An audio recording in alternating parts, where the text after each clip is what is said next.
One of my points of curiosity is how is he going to approach this conversation? Now, this is a little bit tricky too, because Andrew's been very vocal about the Candice Owens, Baron Coleman conspiracy crew and all that nonsense and all the stuff that's coming out of that corner of the internet. I don't know what Joe's views are on any of that stuff. I suspect that he's not in the Candice camp, but Joe is somebody who likes a good conspiracy. So there's going to be elements of that that are going to be intriguing to Joe, even if he's not necessarily on board. I'm also curious and always curious because to see how Andrew fleshes out his worldview in a non-adversarial setting. And what I mean by that is in a debate, Andrew's typically very careful about saying things like, if I grant you X, or I'll take the following position. So a lot of the times he's taking positions for the argument, but he's not expressly saying they're his position. He's kind of more playing the idea out. And that's not how a conversation with Joe goes, because Joe isn't trying to debate and not trying to do that formal thing. He's trying to have a much more down-to-earth conversation about what people believe. And I think that's an interesting way to flesh out what Andrew thinks about various topics. Well, anyway, without further ado, let's take a look at this. Is there anybody who argues online more than you do? Well, you might be the number one guy who I see in clips, like constantly getting in arguments with people online. I'm not sure that there is anybody who takes on more debates yearly, high and low profile than I do. Yeah, I mean, even casual ones. Correct. It's like you're always sparring. It's like you're always, you're always having I think scrimmages. that keeps you sharp. For sure. Keeps you sharp. So I also have this rule that is, there's like the clout game online, right? I'm going to speed them up a little bit because they're doing some pleasantries here. And, if we're going to get nuked, we're going to get nuked watching the stuff that's substantive. All these people want to play the clout game. What is exactly the clout game? It's like you don't have a big enough follower account for me to respond to you. You don't have a big enough audience for me to discuss things with you, things like that. And it's like, I hate that. That seems pretty silly. It is silly. And some of the best debates I've ever had with guys who had like 4 followers on X, and they're like, let's go down this X space and talk. And I'll hop in there with them. And I'm like, an hour later, I go, man, that guy had a lot of good stuff to say. A lot of people out there, and oftentimes those are the ones who don't have a lot of followers because they're not sucked into the social media web. They're just out there thinking and doing things and living their life. There are a lot of fucking interesting people out there that you never hear from, and a lot of not interesting people that you hear from constantly, all the time. It's like the politician thing, It's like we were talking about that the other day. Like, there's this lady that's running for something. She's running for governor of Wisconsin. Is that what it is? And she was just talking about how Thanksgiving hurts people. Like, what? Yeah. Yeah, this is the wonders of the DSA. This is the wonders of the DSA, the anti-Thanksgiving team. Very popular policy position, anti-Thanksgiving. Hey, Kay, what's going on? I don't know her background. I think it's the same lady. At one point in time, she was in a mental institution. Why does this not shock me? It doesn't shock me. No. But this was the point. We were saying nobody wants to be the fucking governor. And the people that do there's a high percentage of kooks. Yeah, power attracts strange people. Sometimes it attracts good people. Yes, but occasionally. But often those are the people who go in and they want to change it. Like the idea that they have is, look, I'm trying to run for the right reasons because I actually want to change how this works. But they're few and far between. And they get killed. A lot of them get killed or they get run off. A lot of them just get involved in their normal day-to-day life, from 20 years prior. Now suddenly that's coming up, and they have to defend themselves against. Can we just talk for a second about how cool it is that Andrew's doing this? I'm a big fan of the fact that this little corner of the internet is starting to break out into the mainstream in some senses, right? Like, this is Andrew's second time on JRE. People like Destiny and Andrew go on Piers Morgan.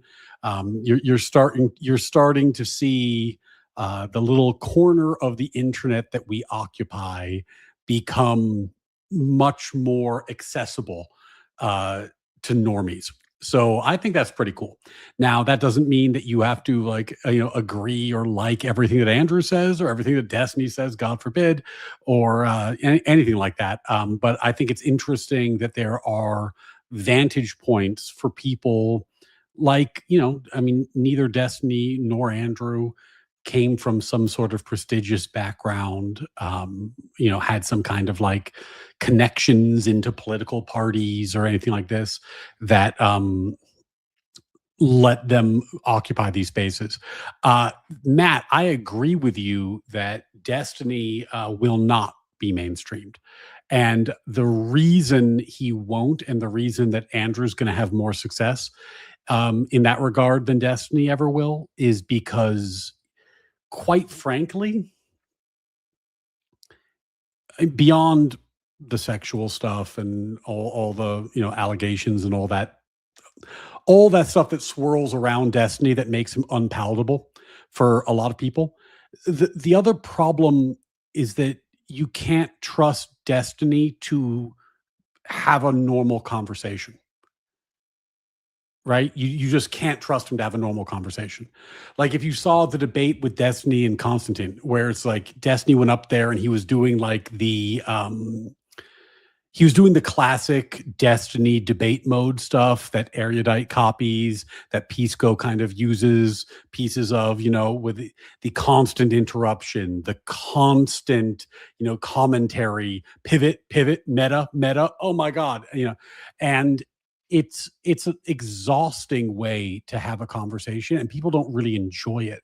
Now, if you're having a debate, sure, I guess play to win. It makes sense, but at the same time, it's not. It doesn't seem to be within Destiny's toolbox to kind of show up and just be a likable guy and have a normal conversation. And with a show like this, that's what you need to do. You need to be a likable guy and have a normal conversation. Hey, FDNY, appreciate the 5. Not one step back. Appreciate that. Thank you so much. Don't forget Rachel. Yeah, she did great on Joe last time. And Rob was mentioned. Yes, the great Rob Knorr. The great Rob Knorr. And, Rob Knorr mentioned on Joe Rogan. Very famous, that Rob Knorr. Criticisms that they never would have believed that they would have to defend themselves from. Yeah. And so character assassination, I think, takes a lot of the good actors out. They don't want to deal with the character assassination. Well, it seems like they want total compliance on both sides, on both parties. Total compliance with the party. And if they think that you're going to be some outsider rebel that's going to take over, fuck you. Well, I think you kind of have to have that a little bit, though, because if you got universal suffrage, necessarily everything converges into a two-party system. So as suffrage expanded throughout history, you saw the emergence of parties right alongside of it as more people became enfranchised to vote. So you think if women couldn't vote, there wouldn't be parties? There probably would still be parties. It'd probably still be a two-party system. It's just that how it works is that if we continuously expand suffrage, let's just say we expand it to another group of men. Now, those men have some special interest, right? So if it's not just property owners, let's say it's now, people who live in a city. Well, they want a levy passed so that their kids can go to school, right? So they pass it on the property owners. Now they can vote to hand themselves money. So now you have a wedge issue. And so you'll see parties start to form around these wedge issues. And the more you have universal suffrage, the more you end up with party politics until you have a convergence of two. And usually it's along a certain wedge issue. So the only way in a dialectic where you have two parties, Democrat and Republican, to get your legislation passed is to be able to outvote the other side, right? So you kind of have to have them all in line or else. That makes sense. Yeah. And there's no. So this is interesting. I've heard Andrew say this before, and I don't know if Joe's going to push him to expand on this. The issue that Andrew's touching on is the issue of factions within democracy. And this was an issue of great focus and attention at the founding. The problem is, as you expand the franchise and you have more and more people voting, there is always the risk that a group of people are going to band together around a particular issue and then use their power as a political faction to wield the power of the government against their fellow citizens. And this is actually just a pervasive function of government in the modern era. This is just what happens all the time. It's now very normal to talk about, the Tea Party or the Congressional Black Caucus or this interest group or that interest group, and how they're wielding their political power. So just to give you a few quotes, Madison in Federalist 10 defined faction. By faction, I understand a number of citizens, whether amounting to a majority or a minority of the whole, who are united and actuated by a common impulse of passion or by interest adverse to the rights of other citizens or to the permanent and aggregate interests of the community. So a faction is a group that has a separate group of interests, and they are trying to pursue those interests, and they're using the tools of democracy to wield power in order to achieve those ends. A lot of our federal system was designed to prevent factions from gaining undue power. At the founding, there was limited franchise, which is the point Andrew's making, but there was also limited federal government. You couldn't even tax people. So there was a lot less federal power, and there was a lot less people deciding how it was wielded. And the checks on federal power were more evenly distributed because senators were elected by the states.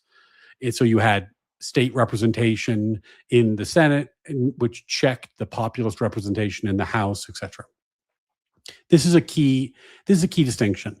I don't agree with Andrew's point about universal suffrage being the sole cause of the expansion of faction capture over time. But I do think it contributed to it. And as you have increasing amounts of suffrage, you are inevitably going to have an increasing number of people who would vote to use the federal government to give themselves a raise, right? They're going to vote that they would like to have more money and more like to have more resources, would like to have the resources that other people have, this sort of thing. And without adequate safeguards, the state can become very tyrannical in those circumstances.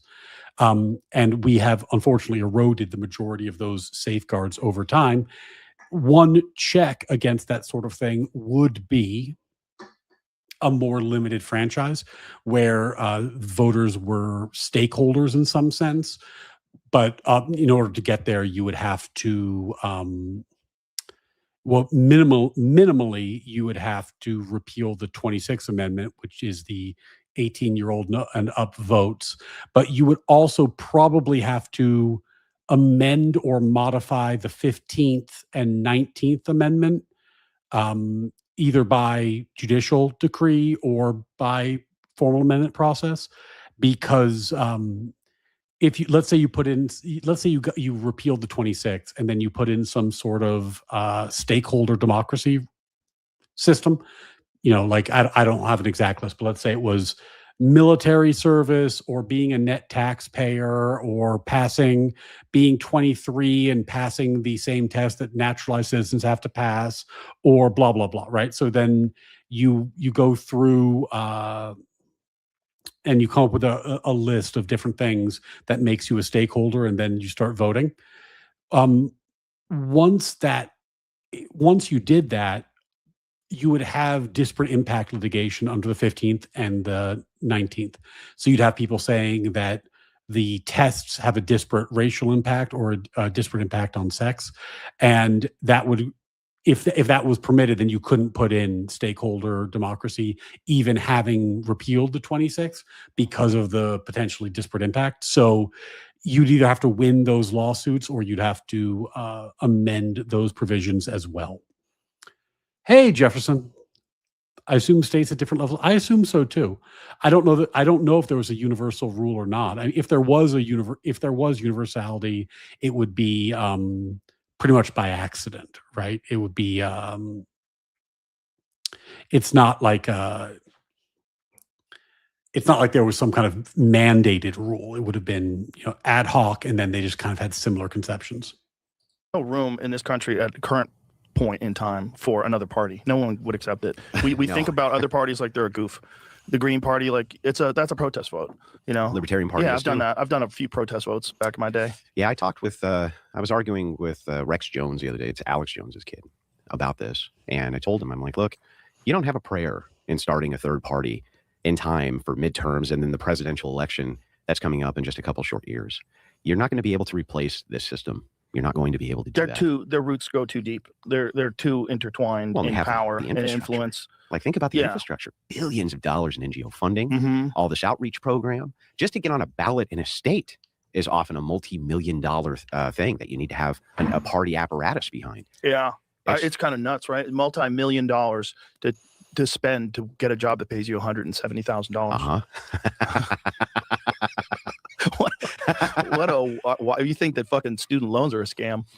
That's a crazy scam. I love when these guys come in for their $100,000 a year job, and then they leave and they have $25 million in the bank. You know? Yeah, that happens often. I wonder what happens. When do we get all that money? Yeah, well, how about the Ilhan Omar thing? Oh yeah, she's great. I mean, a lot of the time it's because there's a lot less rules on how politicians can use information they acquire in the course of their job than there is on other professions that have access to insider information. Like, I can tell you that as an attorney, there are very, very, very strict limits placed on my ability to trade stocks. It's highly, highly regulated. So, to give you an example, if a lawyer is in a law firm, that lawyer is assumed for the purposes of insider trading law to know everything that every other lawyer in the firm knows. So if there's any piece of client information that would be insider information and would prevent you from selling a stock, because if you sold the stock, you would be an insider and then thus would be at risk civilly or criminally from the SEC, then you can't sell. And therefore, in order for you to sell, you have to be checked very carefully to make sure that your stock is eligible to be sold and that you're not violating any insider trading provisions. It's actually quite complicated. Whereas in Congress, they have none of these safeguards, yet they have a ton of insider information. So it's unsurprising that a lot of Congress people do very well in the stock market because they have information that, quite frankly, regular people don't have. It's wild. Like, they estimated her net worth somewhere like it was millions, like 30 million or something crazy. And then she said it was an error, and that it was actually like a lot less than that, like 100,000 or something, like really reasonable. Like, can you imagine if your accountant was so bad? You're like, hey, Mike, how much money am I worth? And he's like, I think you're worth 30 million. And you're like, fuck yeah, dude. I'm thinking about buying a Corvette. and you got $3,000 in the bank. And then you call Mike the next day and you say, so 30 million? Because actually it was an error. You're worth about 100 grand. And you're like, hey, Mike, I'm going to kill you because you stole $30 million from me. That doesn't make any sense. 100%. That's so funny. That's a good bit. Hold on. This is Ilhan Omar. I didn't follow that story closely.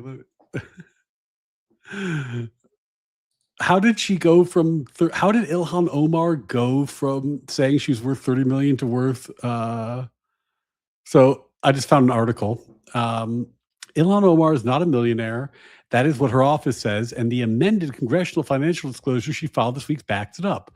The filing, reviewed by the Wall Street Journal, puts her and her husband Tim Mynet's shared assets between $18,000 and $95,000, a long way from the earlier disclosure that listed their holdings as high as $30 million. The millionaire headline is dead. Wait, how did she go from 30 million to less than 95,000?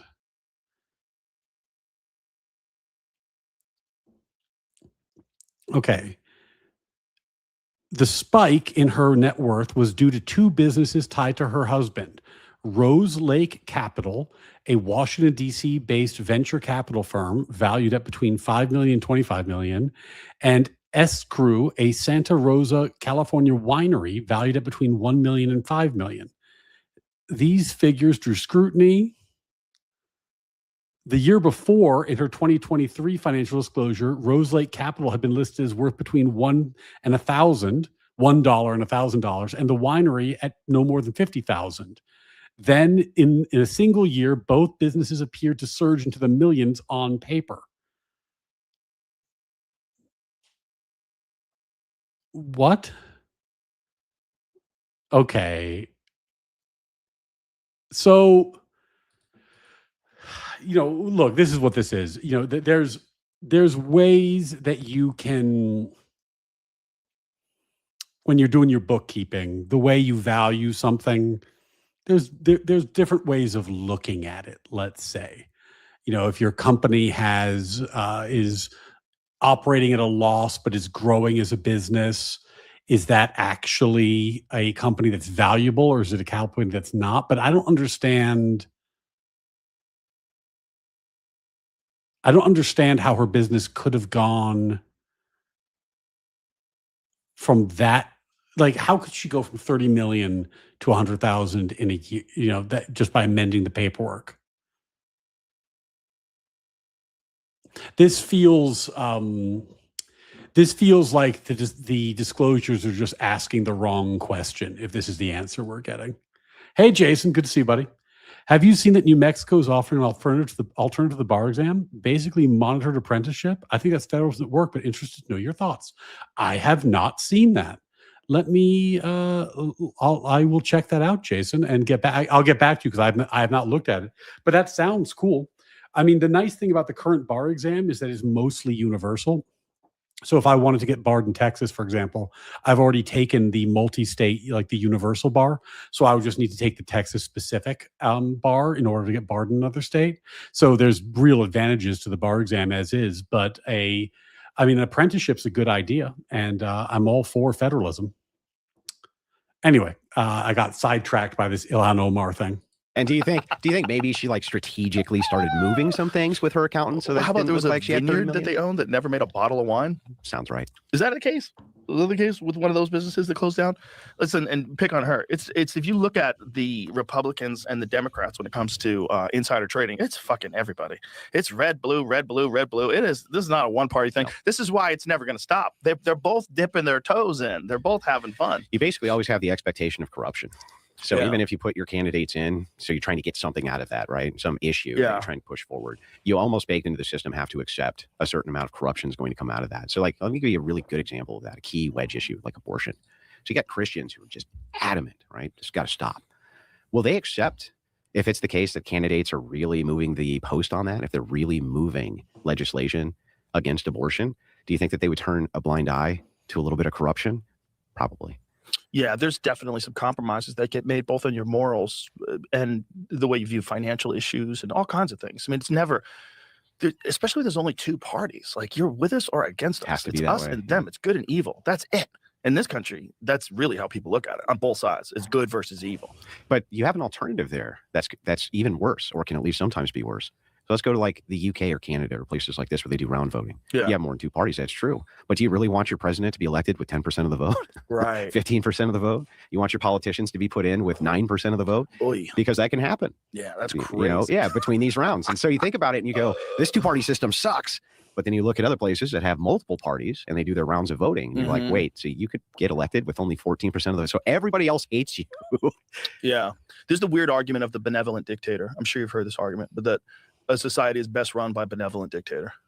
Someone who really, truly has ultimate power, but actually cares. A good person that cares about the people, that really just wants things to be reasonable and have a working meritocracy and have a working economy and have working education and everything work correctly and weed out all of the fraud and corruption because he's a king and he can just do it, whatever the fuck you want, Like I have only been to Dubai one time because we had a UFC over there and I had to go to the weigh-ins. So the thing about the benevolent dictator argument is that it's interesting because it kind of ties into the American founding and natural law theory. Logically, the benevolent dictator is correct. You would be better off with a benevolent king who was doing the right thing for the people at all, and wasn't checked by all these various limitations, etc. The problem is such a person doesn't tend to exist. And if they do exist, as Matt just said in chat, their son's probably a retard because they were raised to be a king. So it becomes a problem very quickly. And if you have a non-Rawlsian, and by that I mean non-blank slate view of human nature, you would say, look, we've studied history, and what we've seen is that this level of power um, tends to corrupt. If it doesn't corrupt the benevolent dictator, it certainly corrupts their children who take control after them.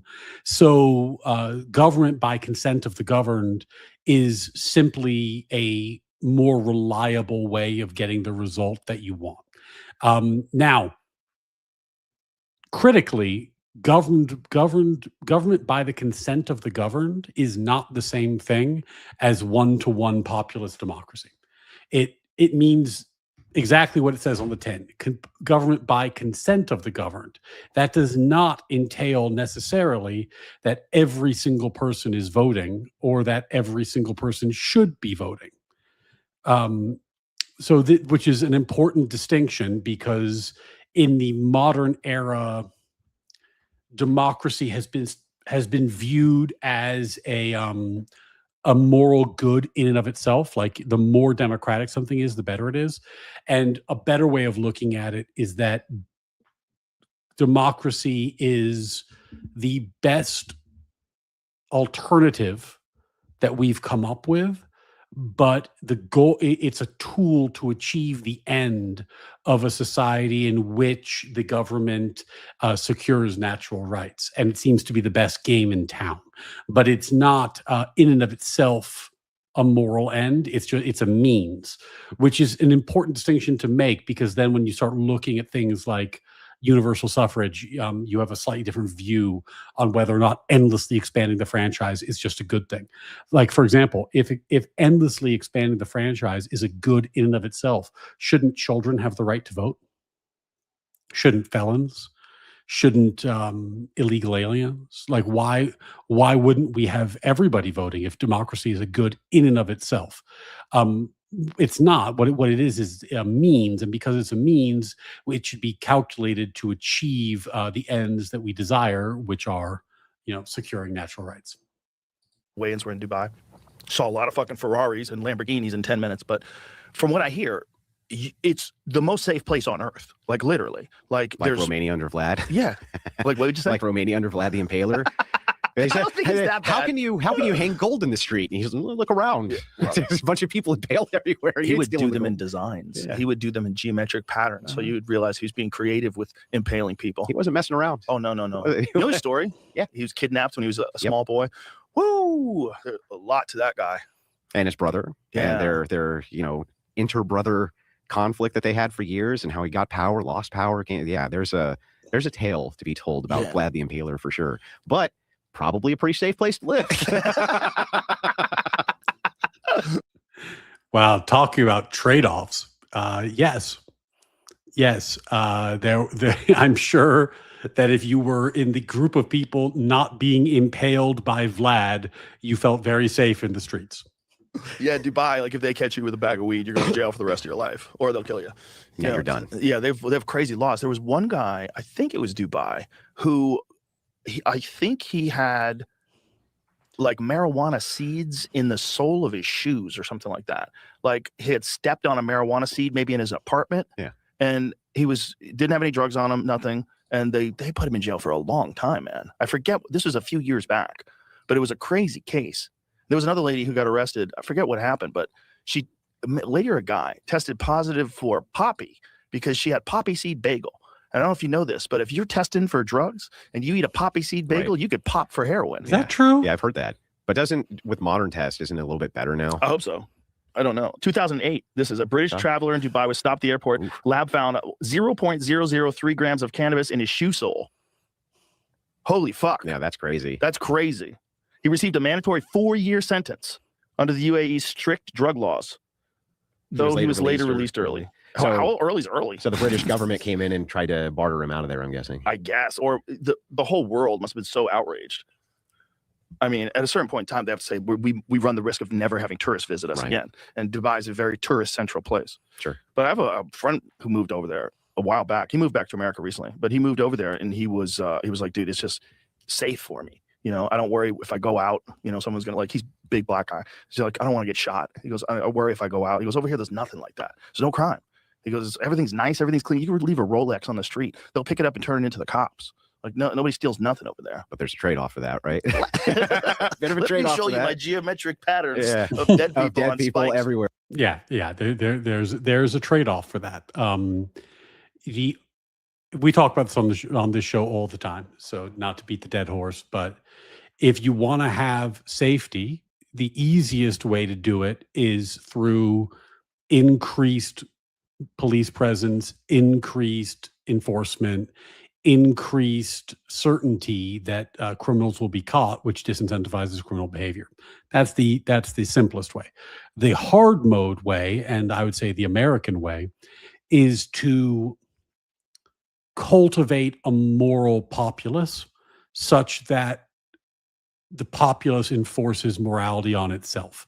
But that's hard mode, and we're a long way away from that. We're a long way away from that. They're on spikes who we impaled from their buttocks through their throat. Yeah, and they don't die immediately. No, they wiggle for a while. I don't think they do that in Dubai, but they let you know. Yeah, They're you're not not fucking messing around. around. There's no fucking around. I saw some lady getting in a screaming match. She was trying to do the thing that a lot of people do in America at the airport. And she got in a screaming thing with the lady at the counter. And they're like, not today. Not happening. They just come over and fucking cuff you up and take you away. Like you can't do that there. You can't Spirit Airlines, you know. Do you prefer that? Would you prefer that system? This is neither here nor there, but I feel like smoking while they have these conversations is like a really important part of it. As a ex-smoker who relapses from time to time, there's something deeply satisfying about having a good conversation while smoking, and it is really hard to replicate without doing it. I have kids. I try to be responsible about my health, but it fills me with deep envy, deep-seated envy, like green, horrible envy to watch these guys smoke cigars and have an interesting conversation. Sitting down with a cigar or a cigarette, or even I frequent hookah bars in New York. So a hookah and have a great conversation. That is my shit. That's my jam. That's like my favorite fucking thing. So I have deep green envy watching these motherfuckers right now. Deep smokers envy. I don't think people should be able to just fucking scream and yell at people that work behind counters. I don't think that's productive. I don't think smacking them in the head because they can't get you a flight. We've all seen that kind of shit. There should be zero tolerance for that kind of violence. But what if we tweaked it a different way? Okay. So what if Hold on. I'm sorry. What fucking airport is Joe going to where people are reaching across the counter and smacking the people who are given the tickets? Like, have you ever seen that in your life? I've never seen that in my entire life. And you think that like Joe probably flies private or first class at least, right? Like I don't think that is allowed. I think if you smack the crap out of somebody behind the ticket desk at an airport, you get arrested for sure. So I'm a chalk that one up to hyperbole because I don't think that's a real thing. Instead of bringing in like some crazy Sharia in order to make sure that happens, you just brought back dueling. Like wouldn't dueling solve like 95% of this? Dueling requires people to wait before they turn around and shoot. What? That I'm not trusting a guy who wants to kill me to not jump the gun. But that depends on the rules, right? Like you could adjust the rules a little bit. You could adjust the rules, but it's like if you could call somebody out for besmirching you or something like this, right? It's like I think people would probably be a lot more polite, wouldn't they? They probably would. I think there's probably a better way than shooting each other in the street. Probably. This is what I mean by like a conversation with Joe is like a different thing, right? Like this isn't a debate. This is like they're vibing where it's like, oh man, like people are rude at airports. They're like, yeah, fucking rude. And Andrew's like, what if we had duels? If you were rude to me at an airport, I could just have a duel and shoot you with a pistol. And Joe's like, yeah, I can't trust him. They might fire before we turned around. Plus, we probably shouldn't, shoot each other in the street. And Andrew's like, probably.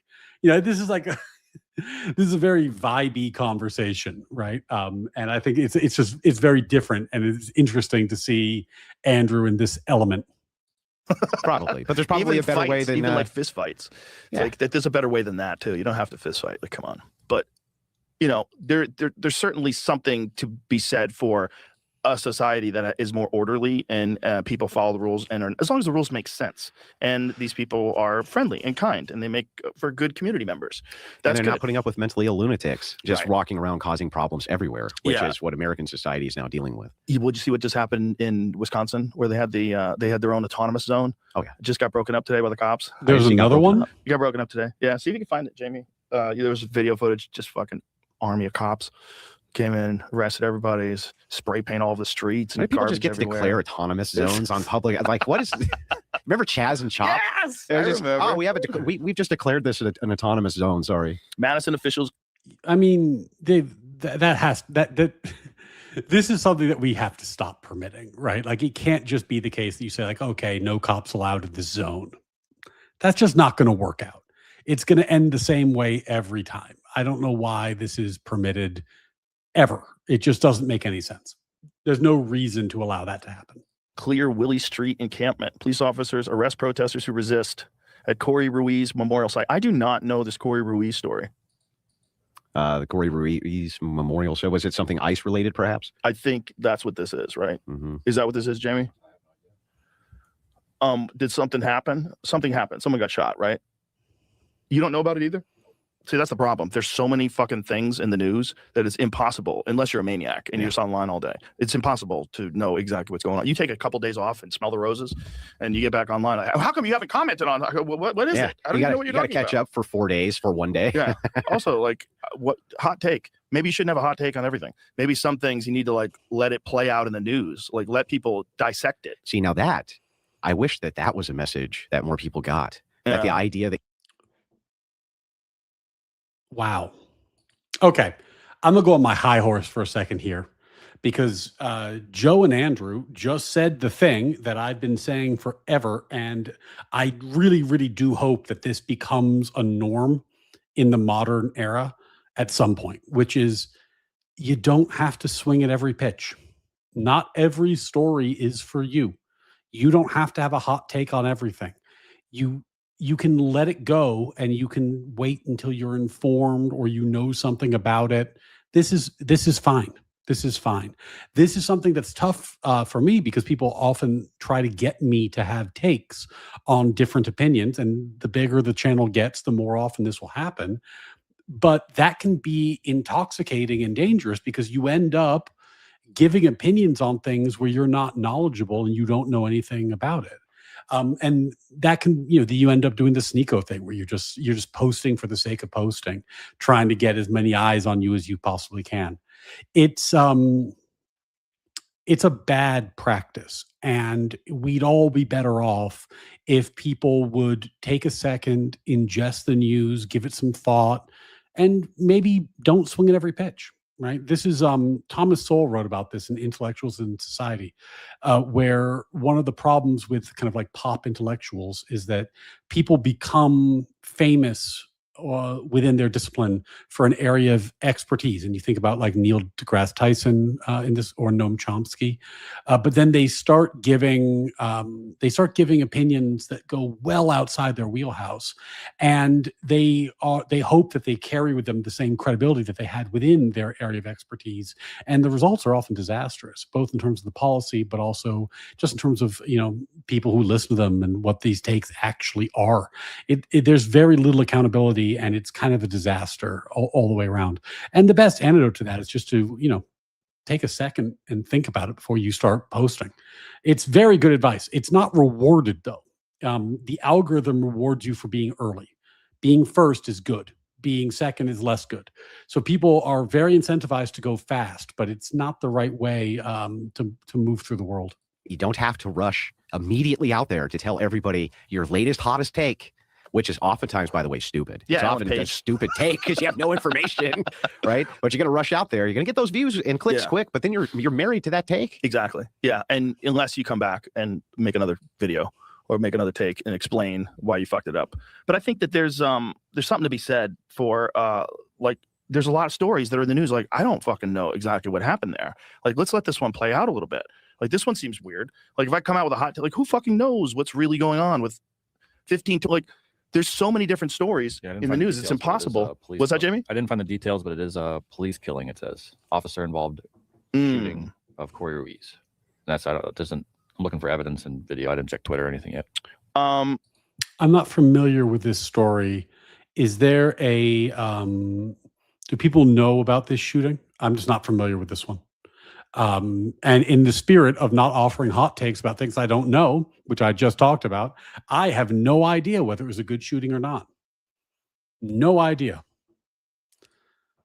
The hot take demand is a social purity test. That's actually true. Very well put, Jefferson. That's a good point. Yeah, you couldn't possibly know anything about the topic that fast. So what you're doing is you're signaling it to the team so that people will let you know what it is, the thought that you're supposed to have. And because you have the thought that you're supposed to have, you're on the team. Put it into Perplexity. Ask Perplexity, what is the controversy about the killing of Corey Ruiz? Okay. You can't be this. We're not designed to get all the bad news of 8 billion people. We're just not designed for that. That's not a normal thing for a person to absorb. It's also driving a lot of people crazy. Crazy. Driving them to insanity. They think they start to see conspiracy everywhere. They start to see, plots of interest where there aren't any. Right. It starts to actually drive people mad because they can't disassociate between the fact that there is sensationalism and then there's reality. And the way that people think, they think in frames. Yeah. And so if you think in a conspiratorial frame, you're usually taking tangential things and piecing them together that don't belong. Right. But then if you think in an autistic frame, Not my friend Paul would say, if you think in an autistic frame, putting something together, you're going to hone down the so same- deep on by one using the same detail that you but miss the more- entirety of the picture, right? So you have to have an idea between these two things, right? It's like let's see. conspiracies exist. We know this. I wanted to know. Many of them exist. But There's if- many of them I can state off the top of my on head, op- like MK Ultra. That was a conspiracy that voting for- existed, Yeah. right? Just act. There's Is there's that also a what you're lot saying? that don't. Right. And so Get, how do you people disassociate between from the two? Steve- This episode is brought to you by Blue Chew. Okay, so probably don't need to learn about Joe Rogan's preferred Viagra gum, whatever Blue Chew happens to be. Probably don't need that. Probably don't need that. Oh, did that get picked up? Did that other audio get picked up? Weird. Okay, that shouldn't have gotten picked up, but I appreciate the feedback. Lit up. Controversy centers on whether Madison police needed to use deadly force against 38-year-old Corey Ruiz, a black man during a July 2026 arrest, and on the lack of body camera footage. Oh, conflicting narratives about the threat he Wick is everywhere. Wick is everywhere. Even when you're not watching Wick, he shows up here. That's really funny. That's really funny, guys. Sorry about that. I obviously had another tab open and I didn't expect that the audio would bleed over. posed and the broader concerns about racialized policing. Police responded to reports of a man allegedly looking into parked vehicles and stealing bicycles. During the attempted arrest by 4 officers, a taser was deployed but reportedly failed. Police say Ruiz pulled a knife and injured an officer, after which that officer shot and killed him. Cell phone video recorded by a bystander shows part of the struggle and shooting and quickly went viral, triggering protests and public outcry. Use of deadly force versus alternatives. Community members and Ruiz's family questioned why lethal force was used when multiple officers were already restraining him on the ground and a taser had been deployed, arguing that he did not deserve to be shot to death in the street. So this sounds shades of Alex Preddy. The question is always going to be in these situations, if the officers have control over the situation, why would lethal force be necessary? Versus if the person who they're attempted to control is resisting control, is attempting to escape, reaches into their pocket, brings out something, it's a weapon, maybe it's not a weapon, these sorts of situations where officers believe, rightly or wrongly, but reasonably, which would be the trick for the key for use of force law, that there is a now deadly force situation. This is not, I don't know the details of the video, so obviously I'm not commenting on that. I'm just saying this reminds me of the same conversation we had around the Alex Preddy situation. Bean, thanks for the 30 joules. Flower indeed. Appreciate you. Thanks so much. Jason with the 10. Ruiz was being detained, and while they were arresting him, he pulled out a knife. I believe he actually stabbed the officer who shot him and told him, oh, okay. If he stabbed an officer, then he's probably getting shot. Like, that doesn't sound controversial. Now, that said, the way Joe's describing it sounds like he was on the ground at the time, which would make it a bit more controversial. But I appreciate the info, and people saying that they play the video. Lack of body cameras. None of the officers involved were wearing body-worn cameras, so the only visual recording is bystander video, which fuels distrust and demands for more accountability and measures and technology. We need more flock cameras. Conflicting narratives about threat. Police emphasize that Ruiz stabbed or injured an officer with a knife, framing the shooting as a response to an immediate threat. Critics and loved ones question whether the threat justified shooting a restrained man and whether de-escalation was properly used. Well, first of all, if he really did stab a police officer, if he's stabbing a police officer, like, they are supposed to shoot him. That is, you can't say someone's stabbing me, I hope they're only hurting me. Yeah, right. Or how do you assess the amount of force that you can use back when someone's stabbing you? I think that's responding with lethal force. What did you say, Jamie? Probably find the video. Yeah, let's find the video. But it's also, how big is this guy? If he's got all these people, and are these like a bunch of like shitty, untrained police officers who don't know any martial arts? When you say he's restrained, like, how restrained was he? You know what I mean? Like, if you got two dudes that are built like Tony Hinchcliffe and they're trying to hold me back from fucking somebody up. It's not gonna do nothing. That, you know what I mean? Yeah. It's like, how big is this guy? What happened? Was he the one that was stealing things, or was he wrongly accused? Does he have a record? Is he a violent person? I don't know anything. Is he a complete innocent bystander? This is the video. Video contains graphic content. Okay. Oh, that was, All right, let's see. So there's probably multiple videos. Yeah. Yeah. The thing about the tasers is it's fucking weird, man. Tasers on some people, they lock them up and they fucking and they fall down. I've seen guys just scream and rip those things off their chest like it's nothing. Well, sometimes those probes don't penetrate either, right? Right. I think some of those tasers are bunk too. 100%. Some of the tasers are just shit equipment. I mean, that's the only thing that makes sense. So these guys. Did you ever play with one of the handhelds when you were a kid? No. Somebody always had a handheld somewhere. No, I never did. Is that your childhood? Like, did somebody always have a handheld taser when you were growing up? Me and my friends got into some dumb shit. Like, we did some dumb shit when I was growing up, but it was definitely not the case that somebody always had a handheld taser. I think that might be unique to Andrew's childhood. Bean McQueen, 10 joules. Thank you. Appreciate that. And the floating heart. Thanks so much. FDNY 1012 for the $5. As someone in law enforcement, it really has become unreasonable in the desire to expect de-escalation in every incident all the time. Yeah, I mean, I think people, I obviously am not in law enforcement, but people view de-escalation like it's a magic wand. Like you can just do de-escalation and it's fine.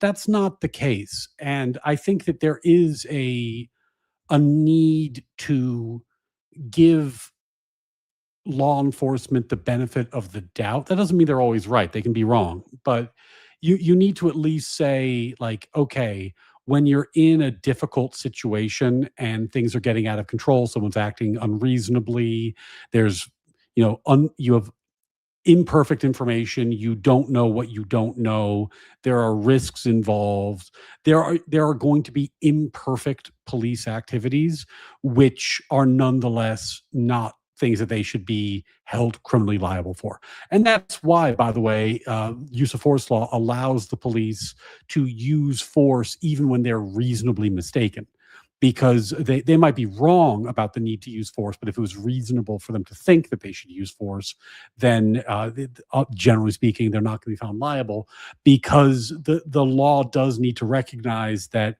in the heat of the moment, a mistake could reasonably be made. Touched an electric fence though once. Yeah. Holy fuck. Oh yeah, that'll make your teeth clatter. Holy fuck, dude. Yeah. Just letting go, that's hard. Yeah. Disturbing video. Okay. Oh, there's sound on it? I mean, there's yelling. Put the earphones on to hear the sound. There's the taser. Oh, okay. Hold on, man. Oh, Back up. Oh, Back up. he's going to Reaching rewind. for on the ground. Is that the girl? The woman shoots him? Taser, I think. Hold on. I need to slow this down because I can't really see what's happening. There's the taser. Oh, okay. He was Hold down. on, He was man. definitely down. Back up. Back up. What was he reaching for on the ground? Is that the girl? The woman shoots him? Taser, I think. Okay. Oh, Yeah, yeah. I can't tell who shot the gun. Huh. Okay. That's crazy. That does not look justified. That looks like they had control of him. Unless he had a knife and was stabbing people. So I can't from this angle see what happened with enough clarity to know with certainty what to think about that. I will say that this video is going to be this is a tough video to watch, and people are going to be very upset about this sort of video because you do see 4 officers around one individual and the guy is on the ground. So because of that, it looks like they have control over the situation. That said, from this angle with a video this small, it's not clear to me that they had control over him with any sense of like certainty. And if he reached into his, if he reached and drew a weapon, if he drew a gun, if he drew a knife, if he drew something like this, then their use of force could be justified. I couldn't see a justification in this image. I'm not saying that it happened or didn't happen. I'm just saying I couldn't see it. And but you can see the 4 officers surrounding him. So you do wonder why they weren't able to restrain him more effectively. So I could see why people get really upset about this video. This is why body cams are so helpful for the police often, is because it clarifies some of these questions. But even if he was stabbing, like, how much control do they have on him before she starts shooting him? Was it the chick who shot him? Yes. Look, see, she backs away. Yep. Watch. They tase him, they get him to the ground, and she shoots him while they've got him down on the ground. Some female cops. Yeah, that's not good. That's crazy. Oh, Yeah, that's going to get people really again, upset. I don't know what happened. I don't know if he stabbed one of them, if he really did have a knife and was stabbing him, but it seems like they had him It restrained. looks like that's the guy who shot him. I can't tell. But that lady stands back and extends her arms Watch with a this guy gun. right there. And he puts his arm right Yeah. You're That's- right. It looked like he shot him. It's the to me. guy shoots him. Yeah, I think she had the taser. She was shooting him with a taser. Yeah, Oh. Let me see that again. What?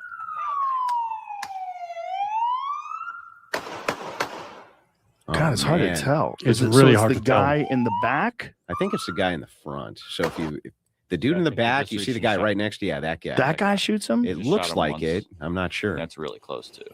Now look, people in chat are saying that like the guy who shot was actually stabbed. Now, if the guy pulled out a knife and started stabbing cops, then like getting shot is, that's going to be cleared. That'll end up being a good shoot at that point. I can't see that from this image, but I'm not saying that that's not what happened. If that is what happened, then I suspect they'll be cleared. They seems like. But when the yeah. second the shots stop, he puts his gun back. Right. Makes me think maybe it was him. Yes. Fuck, man. That does not look good. That's not a good one. No. Doesn't look great. No. That means you have to give us your hot take now, Joe. Yeah, that's my hot take. So we can run to Twitter with it. I need to know, like, did he actually stab one of them? So then it says during a press conference, 2 of the cops were injured in the altercation. Police said the suspect allegedly pulled out a fixed blade knife, to which an officer pulled out a taser. Same officer shot him with a gun. Okay. That's different. So if he really pulled But the woman had a taser and they think the guy shot him. So I'm not sure how that lines up. out a knife and was trying to stab them. And they couldn't had get him on the in ground, control. and they couldn't totally get control of him. And that guy just decides he stabbed me. I'm going to shoot him. That's a different thing. I agree. That's different. Yeah, if you use a deadly weapon against the police while they are attempting to arrest you, A, your odds of getting shot are astronomically high, and B, the odds of them being cleared for the shooting are very high. So if that's what happened, if the guy took out a knife and either attempted to stab or did in fact stab an officer and then got shot, I think then the odds of the officers getting cleared are very high. I just couldn't see that from that angle. Also, we didn't have the front view. Right. So we see the view from the back. It's very blurry. The whole thing, we didn't even know who shot. We thought the lady shot him. Yeah. It's hard to tell what the fuck is going on. You can't even tell if it's a taser or a gun in her hand. It's that blurry. But if he stabbed them and he's got a knife, that's a different thing, right? The whole thing is fucked, though. Like, that is the last thing America needs right now. Yeah, well, I mean, you don't want another riot season. I mean, I wonder if people would go right into it the way they did before without USAID's help. Here's what a witness said he saw. The witness came flying around on his bicycle. One officer tackled him. Two other officers kind of rushed over. One of the officers yells, he has a knife. One of the officers then draws a taser and yells, taser, taser, taser. He tasers him. And so it says he tasers him, but wasn't that the woman? I'm not sure that she actually tasered him or she just had her weapon on. She might have just had her weapon out. He tases him and the victim falls to the ground. The three continue to struggle for a second or two. Then one of the officers stands just a couple feet above his head, shooting the three times to the head. Holy fuck. It did look like he was the shooter. Okay. 3 headshots. Damn. Okay, so that's what we saw. Yeah, and the tell for that was as soon as he was done, he put it right back in the holster. The other cops weren't doing that. There's additional video that has not been circulated online that's being reviewed. Oh, why don't they have body cameras? And that's what I mean. That's probably part of the whole protest was that their cameras were not on. So, or if they didn't have them, I don't know. Let's find that out. Did they not have them, or were they not on? Lack of body cameras. None of the officers involved were wearing body cameras. So this is a little bit of a tangent, but this is why I think going on a show like Joe Rogan is like a unique challenge. Because, I tend, I'm a lawyer. I tend to prep for conversations. I do outlines and research. I try to get my ducks in a row and know what I'm talking about so that I have facts and anecdotes and, various, court cases that I can draw upon if I know a conversation is coming. But a conversation with Joe, like it zigs and zags. It's, it's not a debate. It's a conversation. Now you're talking very, very publicly in front of millions of people about this Ruiz shooting, which, I mean, how could Andrew possibly have known this was going to be a topic of conversation? I don't think he could have. You just got to roll with it. That's a very different skill set to be able to have a conversation and just kind of roll with the punches and have this conversation publicly and feel good about the conversation you had. And also, deal with new information and imperfect information on the spot. Very, very, very, very different than a formal debate. So none of them. Are they supposed to? Yeah, that may not be part of the ordinance. Yeah, I don't know about the city of Madison. How about fix that? Yeah, fix that. Cops often are the ones who suggest that. Yeah, for their own safety. They say that they want to wear body cams. I've seen a lot of crazy body cam footage where a guy is pulling someone over and they're just having a casual conversation. All of a sudden, the guy pulls a gun out and starts shooting them. Yep, I've seen a bunch of those. Tons. Especially the routine traffic stops happens constantly. You have to always think, like, if you're in an altercation with a cop, these people are always worried that this is where their life is going to end. They're always worried that they're going to get shot. They've seen those videos too. So if you start shit with a cop and he freaks out and goes the wrong direction, like, you're probably dealing with a guy who's got some serious PTSD. Yeah, he's seen it before, or his buddy's gotten plugged right there. They've all seen it. Yeah, I have a friend who spent a lot of times overseas, deployed, and he's in combat, and he said he saw way more as an Austin cop, like way more fucked up things, and all the time. Whereas, you're not in war all the time. You're not in firefights all the time. Because it's like every day you're seeing something fucked up that you can't unsee. And you see it with kids. Yeah. Things you got to deal with kids. Things you got to deal with all sorts of things. And it's like, that is not a fun job. No. And I would not want it at all. So I always do tend to cut law enforcement quite a bit of grace until I hear what their side of things are. Yeah, I do because too. that is a brutal job to have. I have a buddy of mine's a deputy sheriff. And I talk with him, and he's policing a small area. And he's like, it's the stuff with the kids that gets him. Yeah, exactly. He's like, that's the stuff. He'll go, you know, he would go into a junkie's house. There's a 2-year-old there, hasn't eaten in 4 days, you know. He's like, that's the stuff that really, you know, he's like, I'd rather shoot a person than that. Which kind of makes sense to me, right? Like I would, It does. Yeah, I probably would too. You know, when you think about who should be allowed to have kids, who should be, like, that's what's really crazy about freedom, is that any two crackheads with no money at all, just on the side of the road, and he can nut inside of her, and that creates a life. And that life they're responsible for. And they're smoking crack and drinking Everclear, and they have a baby growing inside their body, and no one can do anything about it. It's like there's no protection for that baby. There's no nothing. And Joe's a funny way of putting things. I mean, he calls that freedom. I'd call that nature. But I mean, like, God, how would you prevent that from happening? That Joe, that's imagine what you have to do to stop that particular circumstance. And if that baby's born, if it does live, like, you know, you talk to people that have actually like been in the delivery room with crack babies. It's like, oh my God, man, the horror stories about a child addicted to drugs, coming out of the womb addicted to drugs, Yeah, and detoxing, heavily addicted. Yeah, Yeah, so it's horrible. ghoulish. It's so twisted. It's like people can be so awesome and so shit at the same time, coexisting on the same patch of dirt. And no one devises a legitimate strategy for mitigating the amount of people that suck and the problems with. Can it even be done? I don't know. I mean, Yeah, not like with if you- with yeah, freedom. I mean, if- this is the flock camera question. You know, It actually just can't be done either way. It can't be done with freedom. It can't be done without freedom. You can't mitigate human nature. Human nature is human nature. That's what it comes down to. What you can do is come up with moral systems that work better than other moral systems. There'll still be shitty people, but this is why bottom-up solutions are so appealing, because they actually provide some way to create a more moral populace on average. do you want Big Brother looking at your license plate everywhere you go? Well, listen, if someone shoots up, like this is an argument that Mark Andreessen made on this podcast. When he had come here, right before he had come here, there was a shooting in Austin where some kids just randomly started shooting at people, and then they couldn't find them in Austin. But as soon as they left Austin city limits, they went into an area that had flock cameras, and they got them like that. So this was his argument for the benefits of flock cameras. But I do believe he invests in flock cameras. But sure, I mean, but you can make that argument with CCTV as well. You can make that argument with everyone wear a chip. Yeah, everyone wear a body camera. Sure. The thing is you have to be cautious with the idea of the nanny state for another reason besides just protecting people's independent privacy. It's because those things often become money wells for people to steal from the public trough. Oh yeah, and that is the major issue, right? So some of the reasons I tend, even though I'm on the Paleo-Christian side, to lean towards a lot of the freedom elements over the night is because of the corruption.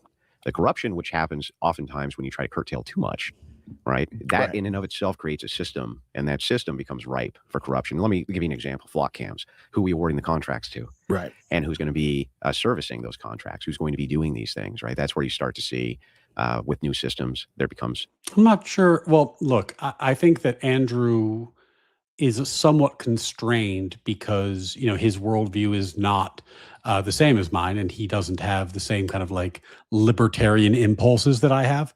So, he's not going to be able to lean as heavily on some kind of like privacy argument. So he's making the corruption argument. The oddity, though, is that earlier he had said that some amount of corruption is inevitable. And I think this is an interesting thing about the word corruption, is that like people use it to mean very different things. And I'm actually not sure I understand what people mean by the term anymore. I think I used to feel like I did, but now I'm a lot less sure that I understand what the term is and how it's properly used. I'm going to have to think about that because people talk about it a lot. Like Andrew made the case earlier that some corruption is an inevitable part of the system. Like, wouldn't you prefer to have a candidate who was like mildly corrupt but did the things that you thought the government should do and didn't do the things that the government shouldn't do, versus somebody who was completely uncorrupt but did things that you detested? And I think, most people would say, yeah, that makes sense. But then that kind of begs the question, like, what is corruption in this case? Does corruption mean that they are influenced by things other than the voters? Like, is that what we're talking about? Like they're influenced outside the voting. Now here, Andrew's talking about corruption in terms of like the government giving benefits to private citizens. So you'd assume that's because somebody was connected and greased the right pockets, did the right favors, and therefore got the government contract. Right? Is that the issue? That people are doing things because of some basis that is other than the will of the voters, or is it because they're misusing government power? But then what does misusing mean? So yeah, I have to give this a little bit more thought. I don't think I have a fully formed view on this issue, but it's something I've been thinking about recently. New corruption. So there has to be a way to curtail, but there's some things that are pretty obvious that you could curtail, and who cares if people bitch about it? Like, let's take online prostitution, for instance. Okay, great. It's illegal to do OnlyFans, let's say. Oh, Joe's not going to like that. Joe's not going to like that. Joe leans a hard libertarian. How could that possibly be bad for society? Like, what is that going to do? That's just, oh, we got to have that though, Andrew. We got to have that. It's like, I don't think we do. I don't think it's necessary. And if we got rid of it, like, who cares? It seems like it would just be a massive net positive for every human being if that was just done away with altogether. And it's like, what the systems that come in too, though, for policing it are prone to corruption. So you got to be cautious about it. Right. You got to be cautious about it. Also, I just don't like people telling people what to do. Even if they shouldn't be doing it, I don't like it. To an extent, though, right? Like if they're heroin addicts, you're going to be like, nah, yes. Well, even that, like, I don't think you should be a heroin addict, but I don't think I should be the one to tell you not to do heroin. Because I think it's a slippery slope. And then it's don't smoke cigarettes. And then it's because cigarettes are killing you. Mm-hmm. And then it's don't drink whiskey because you could be a drunk driver and kill a family of 5. Like, it's all the same shit. It's like, but do you think that all those have kind of the same impact on society ultimately? Well, the heroin thing is a weird one because like the argument I make would be like the incest argument. It'd be like, look, that's outlawed for a good reason. But what if you have 2 people who are totally sterile? Like they can't have kids, right? What's the moral argument that can be made? And people are like, well, I can't really make a moral argument. Gross. It's just gross. You're fucking your sister, yeah, bro. What are you doing? It's just gross. And it's like, this is a really interesting example and probably bears expanding upon. It's a great example because it articulates the meaningful differences between some very common worldviews that we encounter, in this stream and in this space. So if you're a utilitarian and someone says, oh, do you think, incest should be allowed? You might say no, because it produces incest babies who are obviously going to be a drag on society. But then if someone says, well, what if there's a couple and it's a brother and a sister, but they're totally sterile and they can't have a kid. They have no venereal diseases. It only happens once or twice, and it actually makes them closer and does not cause any emotional harm and makes their lives better. A utilitarian would be somewhat obligated to say that that's okay because it increased utility in that instance. If you are a pure libertarian, the question would be whether it violates the non-aggression principle. And I don't see the argument for saying that that does in fact violate the non-aggression principle. And in a pure libertarian, like anarcho-capitalist type society, there would be no state responsibility for your incest babies, so your incest babies would be your problem. For Andrew, from a Christian standpoint, it's obviously a no. You just say no, incest is wrong. And from a natural law standpoint, you get to the same place. You say no. Incest is wrong on the basis of natural law. It is a incorrect thing for humans to do. And it's a useful hypo because oftentimes the natural law perspective and the libertarian NAP perspective are hand in hand. They often come to the same conclusions, but they don't always. And this is one of those situations where I think they do meaningfully diverge. Well, but can we legislate off of it's just gross? And the kind of the libertarian mindset is, no, we can't. And I think, yeah, we can. I'm okay with that. Like, I'm okay about. I remember debating with Dave Smith who brought this up. What would you do? Would you arrest some guy and his sister if you found out they were boning each other? Why not? Arrest them? Why not?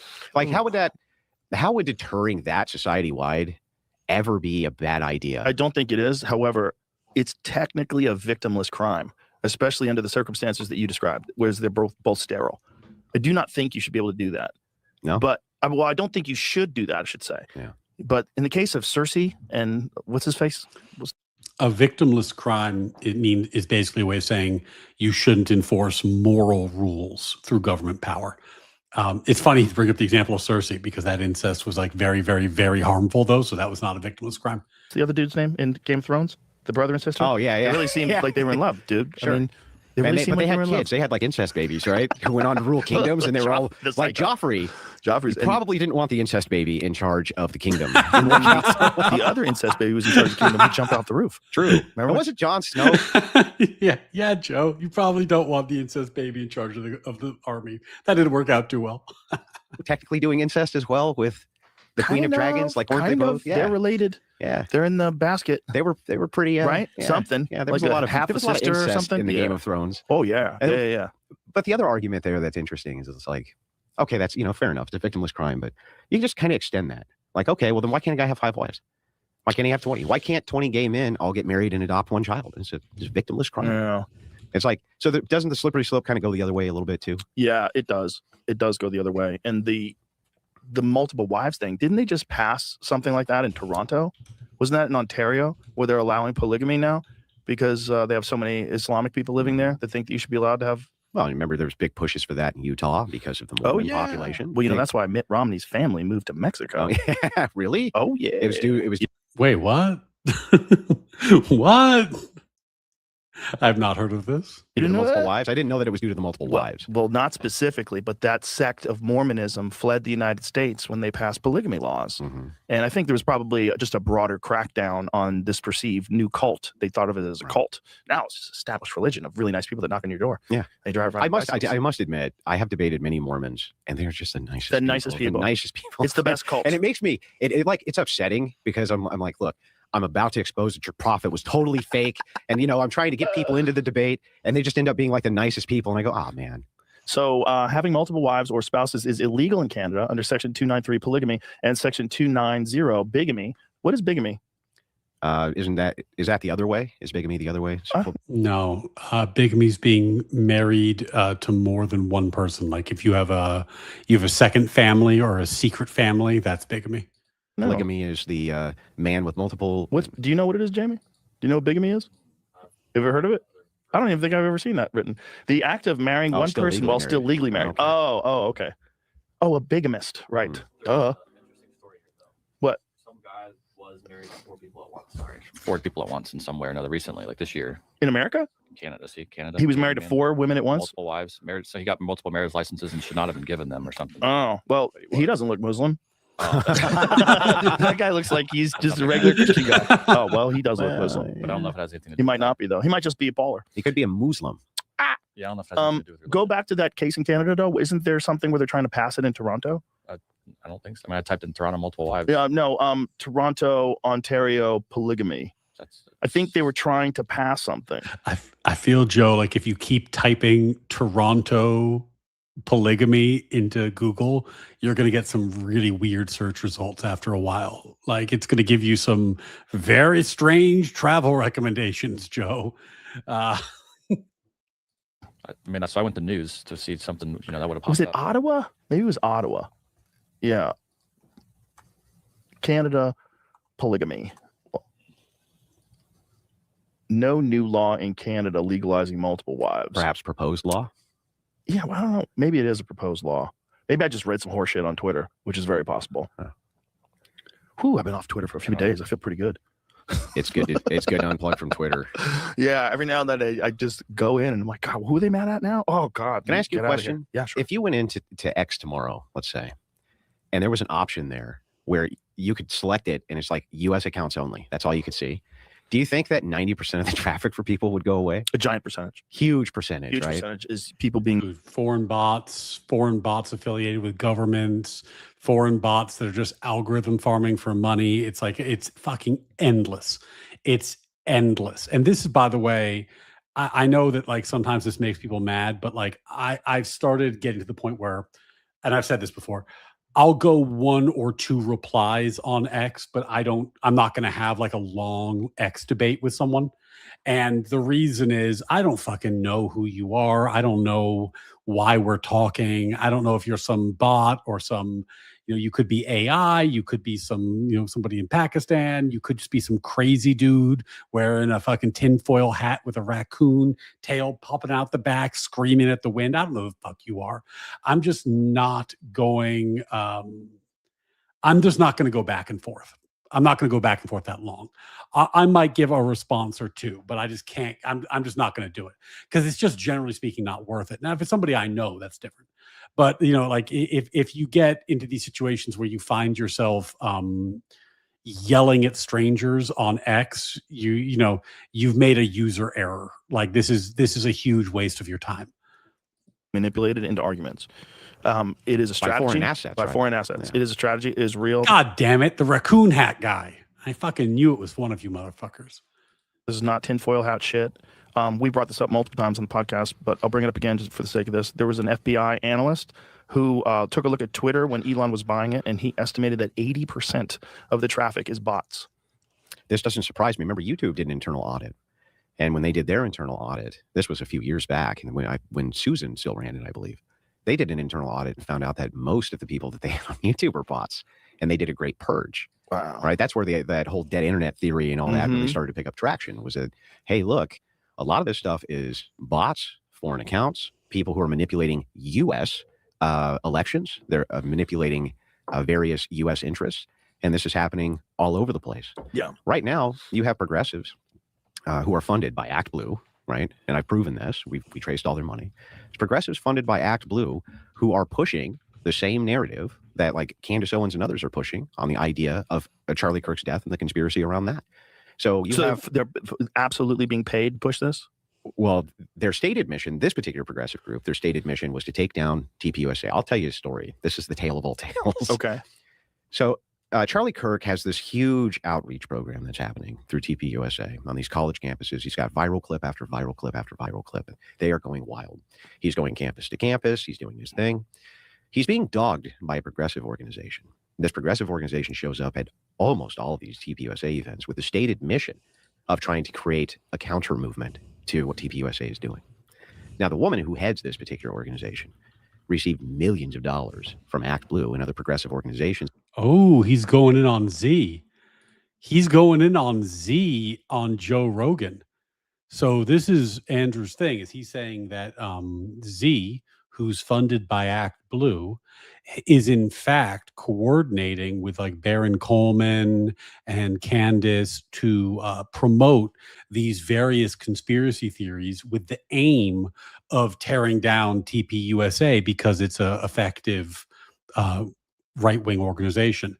Now, their motivations would not be the same. Someone like Candice or Barron would be in it either for the love of the conspiracy theory or the love of the grift, or in Candice's case, obsession with Charlie, hatred of TPUSA. But for Z, it's political. She's attempting to win politics.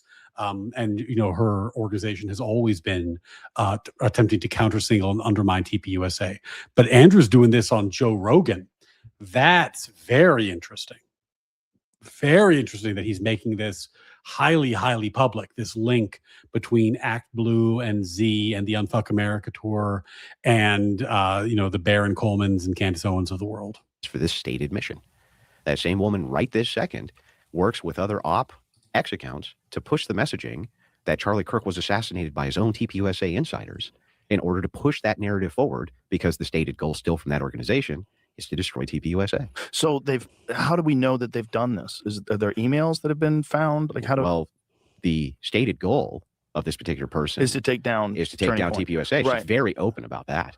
And then the way that you know that they are talking to these other accounts is because they do it publicly. Those public accounts will talk to this account, right? Very openly. They reaffirm each other's posts. They say, wow, that's real interesting, this kind of thing. All affirming that same conspiracy that TPUSA was the ones who actually set up and murdered Charlie Kirk. And millions of dollars in ActBlue funding going towards this. No joke. Anybody can look it up right now. The organization's called Unfuck America. So how do they think that his organization did this? That they convinced Tyler Robinson to do it, or did they think someone else did it? I don't think that the progressive organization does believe that TPUSA did this. No, they don't. I don't think Z or Unfuck America or Act Blue believes that Charlie Kirk's wife was in on it, or that exploding microphone or fucking Egyptian planes or whatever the theory of the day is. I don't think they believe any of that. I think what they are interested in is undermining TPUSA's power and influence as a means of recovering institutional power that they believe that they lost. Remember, when we started Project Decentralization and we started talking about the rise of socialism in America, we started talking about the issues that we were seeing. And I'm going to talk about with Wick on Sunday, where it's not a political movement, it's a decentralized ideological movement, but the hotbeds are teacher training and universities in particular. And TPUSA was and could be again a unique threat to this movement because it created and activated right-wing young people on campuses, which for decades had been, the absolute hotbed, the ideological fortress, the safe ground for progressivism. So when the conservatism started making a comeback in these spaces, that's a existential threat to progressivism. Because remember, progressivism is the idea that we're constantly making progress. We don't need to be bound to the Constitution. We don't need to be bound to timeless truths like natural law or the values in the Declaration, and instead should be based on some, mutually decided upon progress. But then they put their thumb on the scale because they are going to take control of the educational institutions, the cultural institutions, and teach people what the right progress is. If they lose that control, then they've taken the guardrails off the system, because it's no longer about natural law. It's no longer about the Constitution. It's about this evolving, living constitutionalism, this kind of Darwinian, as Woodrow Wilson put it, enterprise of just doing what works. But now all of a sudden, it's not their ideology that's the one that works. So TPUSA was a deep, deep, deep threat to progressivism. Catching up, sorry about this, guys. Jefferson C. Post, removing clubs, removed as steps before firearm. Did they remove clubs? I feel like I see police with clubs all the time, but maybe I'm sure that's state by state, so I don't know if that's like a constant thing. I would think they'd still have clubs. I mean, like, why wouldn't you give a police club? That's a good thing to give a police officer. Jason Mulgren with the 10. In Madison, local social justice organizations heavily lobbied against body cameras. Really? Activists argued that cameras act as a tool for over-policing and surveillance in marginalized communities. That's really funny, because during the BLM era, they were advocating for body cams. Now, then it turned out the body cams exonerated the police officers an overwhelming amount of the time. So it's very funny to see that they flipped positions on that. Thanks to the 10, buddy. Taylor TC, if you want to immediately stop a deadly force threat, CNS is the only way. 3x to the off switch in under 1 second isn't unreasonable. Interesting. CNS, I believe, is stuff like tear gas or other chemical agents that interfere with the nervous system. I think that no matter what you do in a deadly force situation, there's going to be the risk of things getting messy. That's what it is at the end of the day. Like, I know we've reached this point where, because of a lot of high profile incidents, chokeholds are considered not the right way to do things. But if I were going to subdue someone, I did some Brazilian jiu-jitsu. Like a chokehold would be like my go-to, because it's an effective way to make somebody stop. So, I think that you're going to find that every solution has its own problems. Sula, presumption of liberty is greater than the non-aggression principle. Natural law, baby. We founded the country on it for a reason. Jason Mulgren with the 5. A Montreal throuple consisting of Jonathan Bedgard, Eric LeBlanc, and Justin Mayhew adopted a 3-year-old girl in September 2025. I have not followed that case that closely. My recollection of it is that they sued in Quebec and they wanted to have the legal right to adopt as a throuple. The lower court said actually the Canadian Constitution or the Montreal Constitution or whatever it was requires it, and said that they actually should be allowed to adopt as a throuple. But then Quebec appealed, and I haven't seen a ruling on that yet.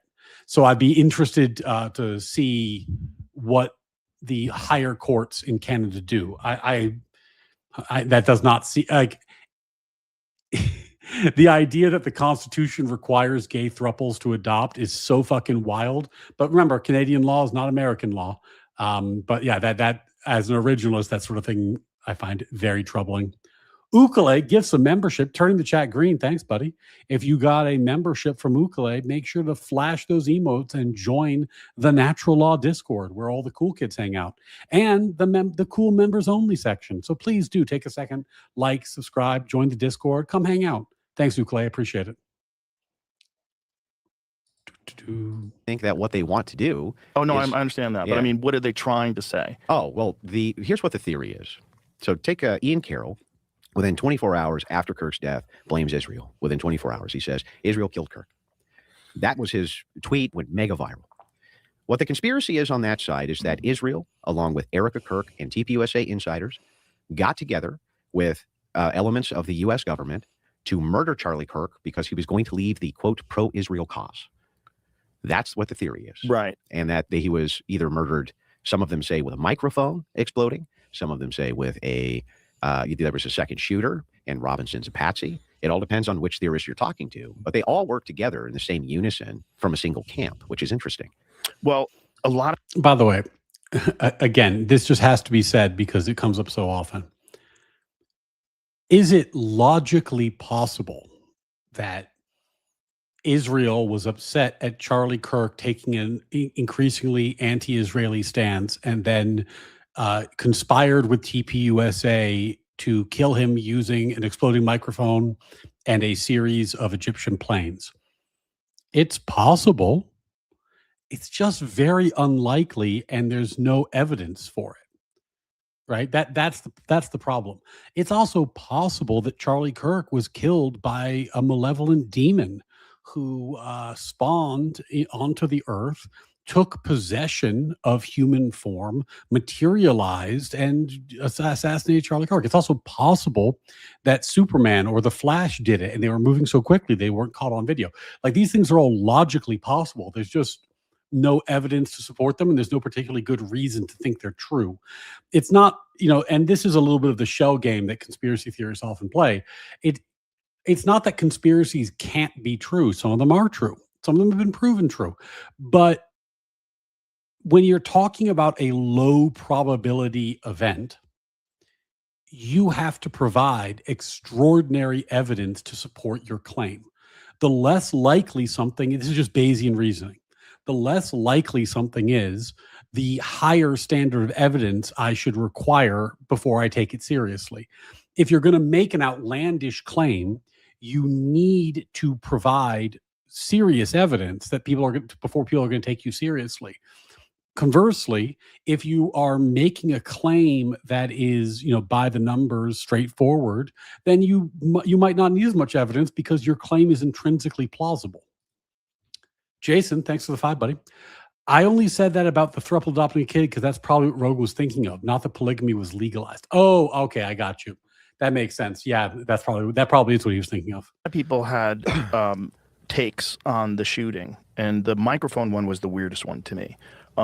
It's weird because there's no, the shirt is moving, but also a bullet is going how many feet per second, whizzing through the air. Do you understand? Air. Yeah. So where's the air going to go? People don't understand that. You know what got me though? So I What? went back and looked because they say that it's the same explosive which was used inside the Israeli pagers. Now that was very real. Israel That's- sent these But pagers that all would over. be an explosion. That's my take. My point is like there's no indication that there's an ignition. There's worse. There's no smoke.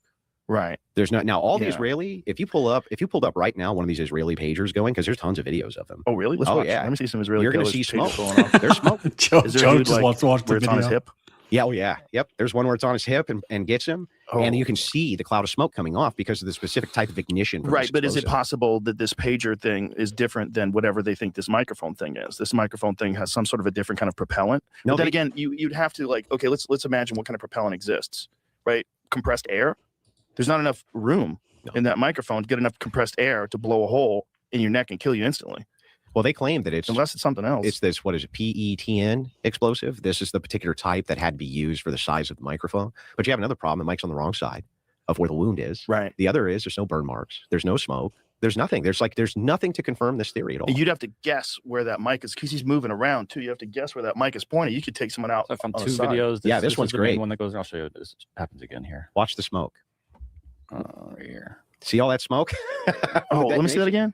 Watch all the Dude's smoke. just chilling, and boom! Look at all Oh, that it blew smoke. up in his bag though. Yeah, so a lot of them like they didn't die. They go to the hospital and they're just like hurt. Probably because they had it in their bag or So I something. found one other video here. Bro, these guys are gonna I be think it's carrying this around like one. armored satchels. Oh yeah, you could like a couple of them were on bikes and stuff when it happened. Like that guy Oh. got fucked up. Yeah, he got messed Yeah, up real bad. There's some, or they give you the illusion they did by blurring out his head. That's the other part. I mean, not that these are fake, but yes, it's only 11 were killed by the pagers. still pretty slick. That was extremely Extremely slick. slick. I mean, Oh yeah, it was unbelievably slick. The pager thing was like, that's absolute peak espionage. crazy. They sent him off to them years ago. That's some CIA shit, man. Like They're that's some deep That's state Mossad shit. Yeah, it's crazy. That's probably where the CIA learned it. But that's an explosion, right? And yeah, you see smoke. But is there some kind of a propellant that would be lethal from a short distance with some sort of a projectile? It's possible. But it would also like have to be like, how are you aiming it? You're not even aiming it. It's sitting up here, right? So if it's sitting here and he's doing all this and moving around, like it might take his ear off. It might whiz to the side and shoot somebody else if he leans over. Sure. Unless they planned exactly when it's going to go off and it's pointing towards his neck. Like, no. Which, yeah, It seems like a gunshot wound. It's just hard to imagine that it's a 30-06. That's my issue with it. I look at it and, you know, I've seen takes from guys that are gun experts and they have a problem with it too. Well, okay, this is the 30-06 take. I don't know how deep in the weeds Joe is on this topic, but most people assume that it couldn't be a 30-06 because they assume that it's a Full Metal Jacket. But as we've learned more, and we saw at trial that it was a soft point and it's not a Full Metal Jacket, because it's not a Full Metal Jacket, I would be, I think there's tons of evidence that a soft point 30-06 round can and does fragment when it hits bone. Sometimes it goes through and through, and sometimes it doesn't. It's not. There's no one answer to that question. And there's probabilities. I think we saw some studies where it's 33%, some 20%, some 40% where there was no exit wound. But when you're talking about a single event with a probabilistic outcome, like let's say it was 2/3 that likely there would be an exit wound, 1/3 likely that it wasn't. If you have a sample size of 1, the fact that there was no exit wound doesn't tell you very much. It's not astronomically unlikely or anything like that. Thing about guns though is weird stuff happens Constantly. when you shoot bones. Like it is possible that you wouldn't get a pass through, depending on how it's Okay, so Joe knows. squared the spinal column, depending on how it hit, and depending on what kind of bullet it is. I forget if they planned exactly when it's going to go off and it's pointing towards his neck. Like, no. which, yeah, It seems like a gunshot wound. It's just hard to imagine that it's a 30-06. That's my Oh, we got a little stutter there. Hold on, let's see if I can catch up. 4K footage. It's clearly Tyler Robinson on the roof. No, it's not. Jack Persobic and Vinny Johnson. That's Hold on. there's other weird stuff with like the video. I don't like. There's a lot of people saying that the video is super clear. They're seeing 4K footage. It's clearly Tyler Robinson on the roof. No, it's not. Jack Persobic and Vinny Johnson. That's crazy that they said that. That is not clear. That is a blurry figure. You could barely ascertain as to whether or not there's a recoil when someone takes a shot. So it does seem like the guy on the roof gets in a prone position and it looks like something that might be a rifle, right? It's blurry as fuck. It also does look like there's kickback on the right leg. It looks like there might be some recoil. It's hard, but it's not clear. Like for them to say it's crystal clear, it's Tyler Robinson, it's on the roof. It's like, well, it's interesting when Prosobic came. I didn't actually hear exactly what Prosobic said. What does anyone know exactly what his quote was? Because keep in mind as if you remember from the preliminary hearing, they had a video which showed Tyler Robinson or the person that's been identified as Tyler Robinson, let's say, moving across campus and going up onto the over the Mossad stairway up to the roof. Then on the roof, it was very zoomed out. But remember, there was an enhanced version that was zoomed in and had other enhancements that the judge has seen, but that the judge didn't play for the public. And then on the last day, there was video shown to the people in the court. The question is, what is that video? Is it the video that Candice has been showing a video online recently? Is that the same video? Is there a further enhanced version? This is the issue. It's what was shown on that video.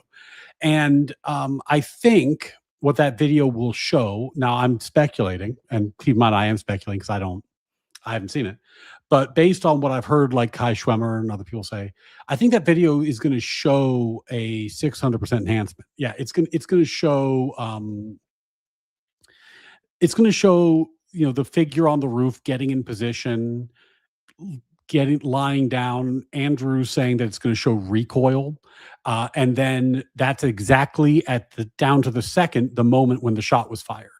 And from this, you could conclude that it was, in fact, the moment of the shooting. I don't know that it's going to show like Tyler Robinson's face or something like this. I think it's going to be an enhanced version of the video that we saw in the courtroom, which is exactly what it's going to be. Now, that doesn't mean that the video by itself will convict Tyler Robinson. It's going to be one piece in a chain of evidence, which we've discussed many times on this stream. But it is going to be, I think, much better evidence than the zoomed out version that we saw, because quite frankly, the zoomed out version is almost impossible to watch with the human eye. Like, you can't tell what's happening. But a zoomed in version would be quite illuminating. Out and said that Benny Johnson. There was another guy who was there who I know. His name's Kai Schwimmer. Hey! And Kai put out a tweet. Shout out Kai. Shout out Kai. Hold on. Let me DM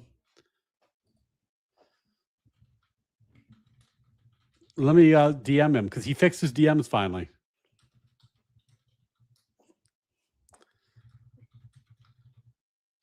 I'm going to tell him he got a shout out on JRE. Kai with the shout out on JRE, friend of the stream. We had a chat with Kai a few months ago. So we'll have to have Kai back on now that he's a big time famous JRE shout out, joining the likes of Rob Knorr as mentioned on JRE. He said, look, they might have sensationalized this just a bit. Okay. He said, but the video that we did see in the courtroom was actually much clearer. Oh, okay. So I DM'd him and I DM'd Jack Prosobic. And I DM'd, well, I couldn't get a hold of Benny, but I DM'd Jack Prosobic and I said, just be straight with me. Like, did you try to over sensationalize this thing for clicks? Like, what's the deal? He said, no, listen, the footage we did see inside the courtroom was actually a lot clearer than anything that the public has seen so far. That's their claim.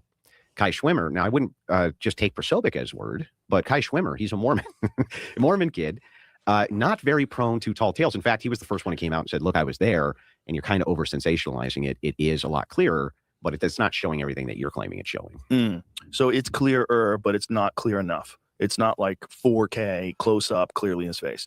The other thing that was weird was the guy in the crowd. See, this is what I mean. This is the problem with, like, as these claims start mutating, it couldn't be of his face.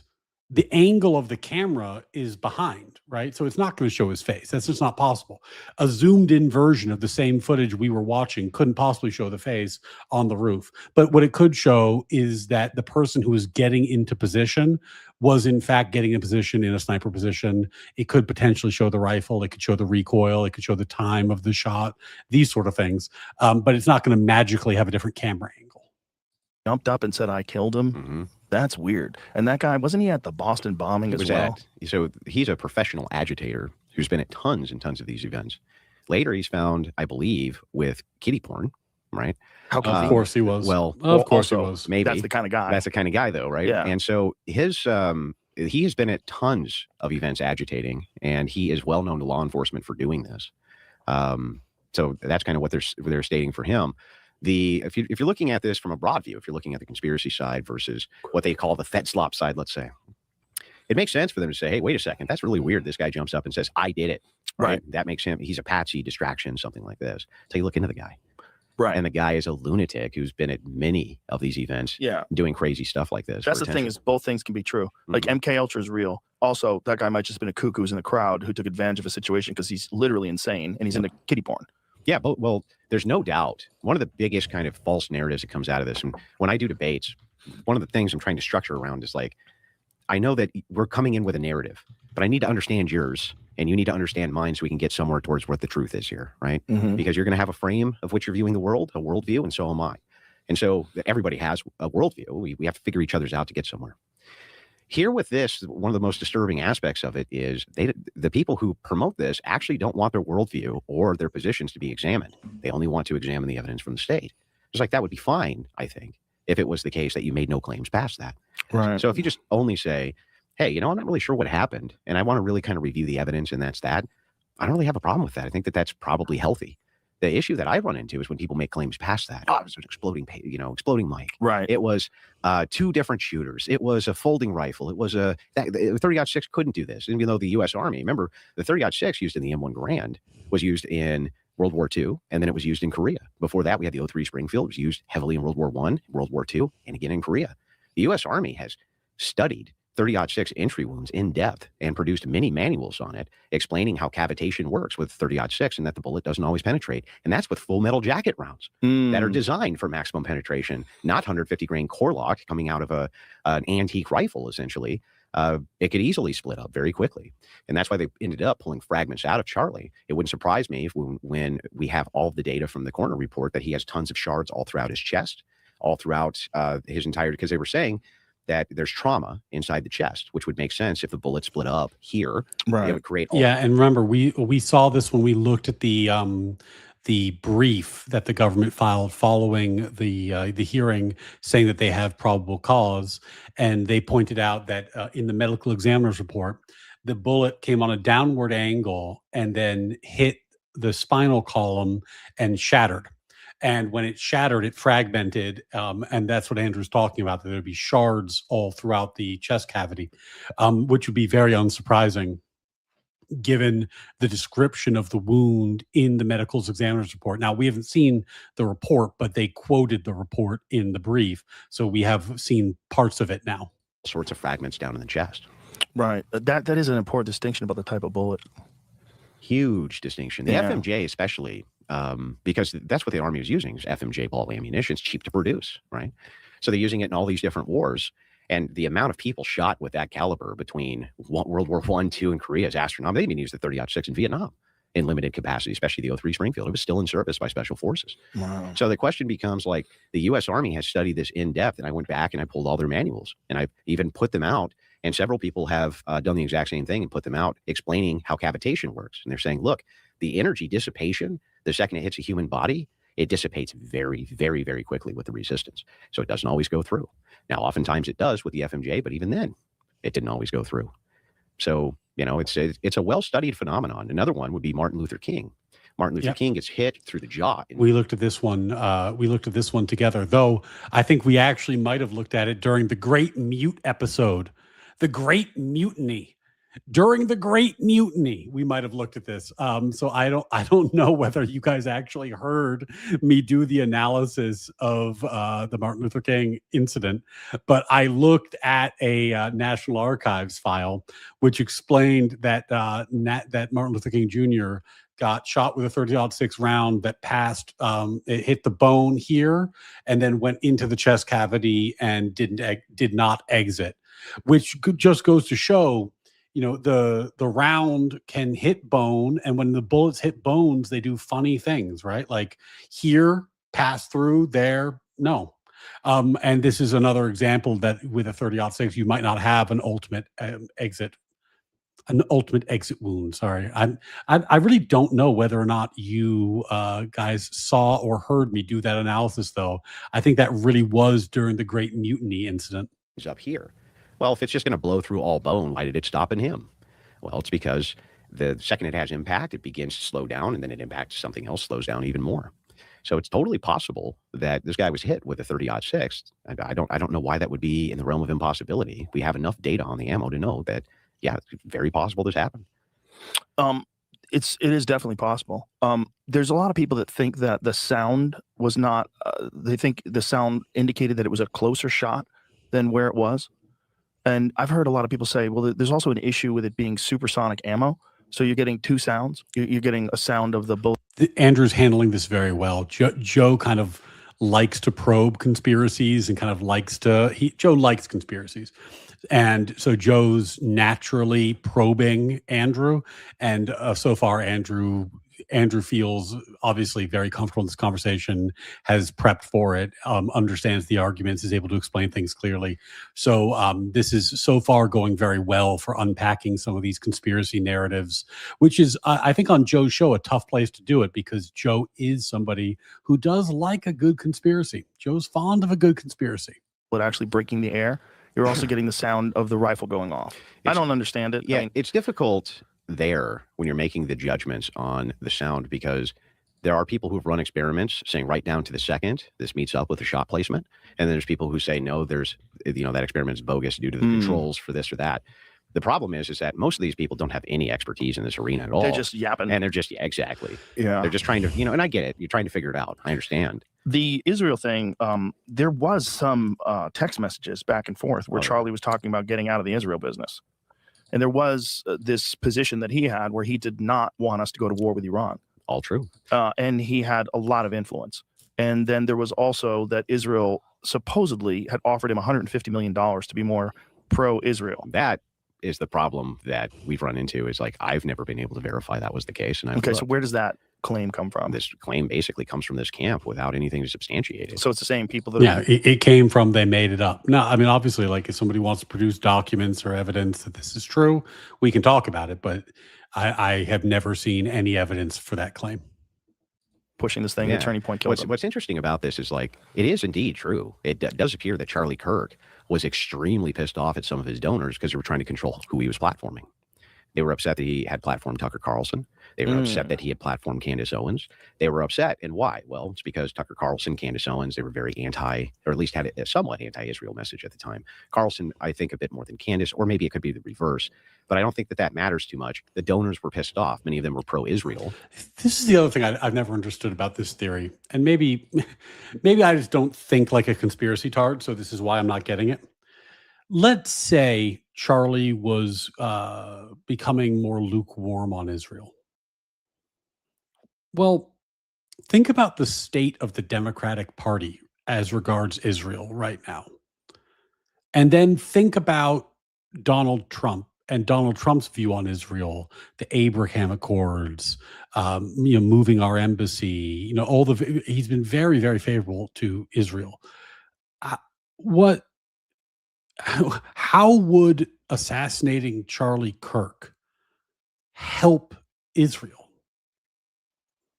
It doesn't even make sense.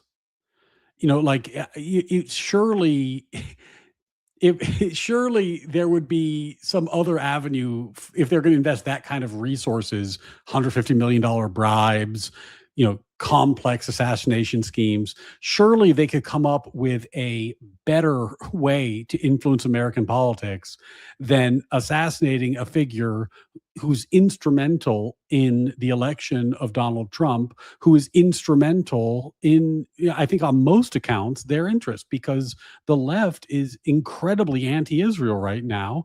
Elements of the right are too, but Donald Trump is not. So this does seem like kind of an insane plan for Mossad of all groups to have launched into. Oh, I'm a little bit behind again. Sorry about that. Sula with the 5. Do Fed prosecutors also file criminal complaints or just indictments believing there's a good chance for conviction as opposed to having probable cause? It's a mix. So if you If you have a probable cause hearing, it's because you proceeded via complaint. And in a complaint, actually, let me back all the way up. I have to define the terms. A complaint just means we believe this is true. And if a federal prosecutor proceeds via a complaint, it's often because they want to make an arrest early. So let's say that they're worried you're going to flee or they're worried you're going to commit more crimes. They'll put in a complaint and you'll get arrested early, and then they'll proceed. There'll be a probable cause hearing. Just kind of not. It won't be public because courtrooms in federal courtrooms are less likely to have cameras for this sort of thing than many state courts are. But they'll be similar to Utah. There'll be a probable cause hearing. Now, more typically in the federal context, they proceed via indictment. That means that the grand jury reviewed the evidence and did a probable cause analysis outside of the public eye, out with no defense counsel present. The grand jury reviews the evidence, issues an indictment. And if the grand jury gave an indictment, then there's no need for a probable cause hearing. So, and then sometimes what they'll do is they'll proceed via complaint, and then instead of having a probable cause hearing before a magistrate or a judge, they'll have the grand jury issue a superseding indictment, and then they'll proceed via the superseding indictment, because generally speaking, the grand jury process is considered easier than the probable cause process in front of a magistrate. So it depends, and there's multiple vectors for that to happen. Sulu with another 5. My state in 2020 passed a law putting chokeholds under the umbrella of deadly force. That makes more sense instead of a blanket ban. I mean, it's definitely better than a blanket ban. The thing about it being deadly force is that is technically true. Like, a chokehold will kill if you don't do it well. I mean, I guess it's a tough question to answer because it depends how much training the officers have and how versed they are in, like, jujitsu or some other form of restraining submission type martial art. Because if done correctly, it should not be deadly, but it's often done incorrectly. So as a compromise position, that certainly makes sense. Max pick, but have you considered me calling all your evidence Fed slop? Checkmate. You got me. You got me. You called it Fed slop. There's nothing I can do. You've defeated my arguments. You've defeated my arguments with your labeling. God damn it. And some of these donors were applying pressure. And so Kirk was lamenting inside of his text messages about this pressure he was experiencing from some of his donors about who he could or couldn't platform. And so as a negotiating piece, he said, well, I'll leave the pro-Israeli cause if you're going to try to tell me who I can and can't platform. And that was kind of what his position was. Now, that seems like platforming. I don't know, even on Twitch politics or YouTube politics with smaller channels, smaller streamers, they argue about platforming all the time, responsible platforming. Is it responsible for you to platform this guy? Is it responsible for you to platform this terrorist? And they're endlessly fighting about it. So this actually doesn't surprise me a bit that these guys are fighting over who you can or can't platform. If you're giving your money to an NGO for the purpose of giving the pro cause, and that NGO is saying, wait a second, I'm going to platform people who are against your cause, of course the donor is going to get pissed. Yeah, the platforming thing, I think, is just gatekeeping. If you're upset that someone is having a conversation or a debate with someone that you don't agree with, that you're supposed to hear that person's perspective. You're supposed to hear them challenged. You're supposed to hear them allowed to flesh out the full point of view, not like in weird clip form, but go ahead, tell me what you really think, and I'm going to tell you why I disagree with that. That's healthy. It's supposed to be what we do. That's you're basically reciting what Kirk's position was. Yes, and what he was always really good at. Unfortunately, there's a few clips. There's the clips thing with Charlie, where he's saying things and people think it's racist. He's saying things, and it's like, you have to understand the context of what he was saying. And I've had conversations with black friends who think, like, he was saying, if I see a black pilot on a plane, I get worried. Is he qualified? The reason why he's saying that is because there's specific laws that were designed to hire people just based on their race and not on their competency. He wasn't saying that black people weren't competent as pilots. What he's worried is that in the rush to meet these quotas, they're going to hire people who are not competent just because they're black. 100%. Just like if they want. Yeah, it's not even. I don't even think you need to trace it down to a specific law. You can do it with a thought experiment. And it's actually not even a weird thought experiment. It's one that people have all the time. Let's say you've moved to a new town and you need to find a new doctor. So like most of us, you go online and you look at the websites, you see the various doctors who are available. Now, in this thought experiment, let's assume that the only thing you know about the doctor is their race. You can't see the reviews, you can't see their background. All you know about the doctor is their race. All else being equal, if we live in a country that has aggressive affirmative action, the only thing you would know is that the standard for admission is different based off of race. And because the standard of admission is different, you should favor an Asian doctor because Asians were being discriminated against. So in order for them to get into the same school and get the same training, they would have had to have higher grades and higher test scores. So if you were concerned about merit, you would favor on the basis of race the people who were being discriminated against in terms of admissions, because it would be harder for them to have achieved the same thing. So they would likely have more merit. Now, it's just a hypothetical. It's never, all else is never equal, and you're always going to see more information than that. But this is the point Charlie Kirk was making. It's that when you run these anti-merit systems and you run things like affirmative action, you create a perverse incentive to view people as the creatures and creations and artifacts of that system.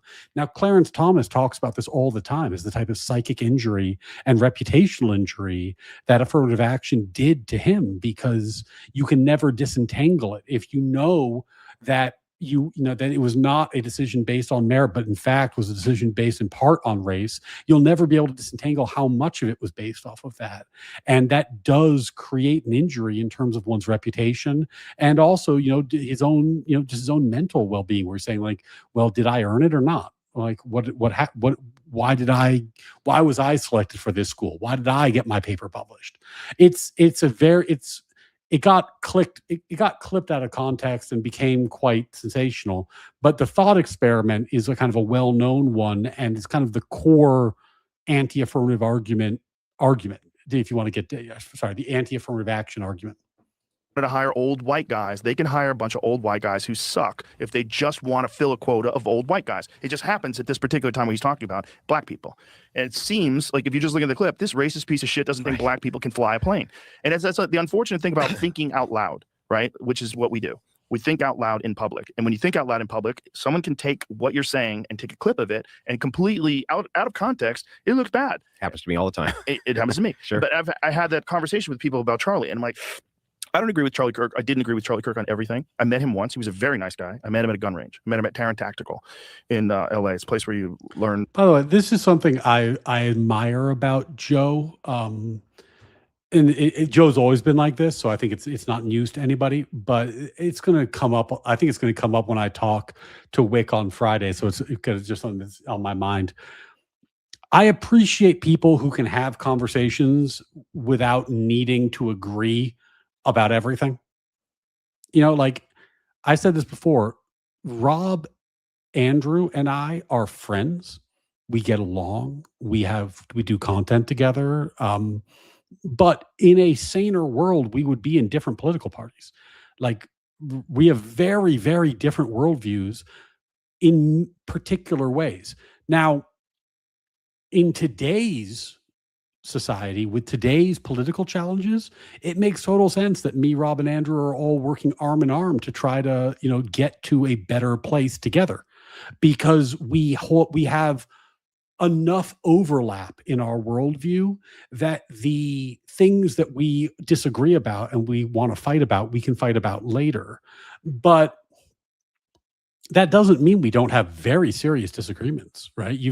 And I think you've seen me and Rob fight about stuff. And I think that we have agreement on some of the big rocks, but a lot of the more granular, more minor issues are very different, because we have different philosophies and different worldviews, and that's okay. Like, you don't have to agree about everything, but there have to be some things that you do draw the line at. And I think with the conversation with Wick on Friday, I think part of the conversation is going to focus on, why the DSA is such poison, why Wick and I agree on that. But I expect that he's going to ask me, like, well, how come you're willing to collaborate with Rob or you're willing to collaborate with Andrew? And the answer is going to be that, Wick and I have very meaningfully different worldviews. And I think that that while I don't expect that he would want to collaborate with Rob or Andrew, like, that doesn't mean that I wouldn't, because we aren't coming from the same place.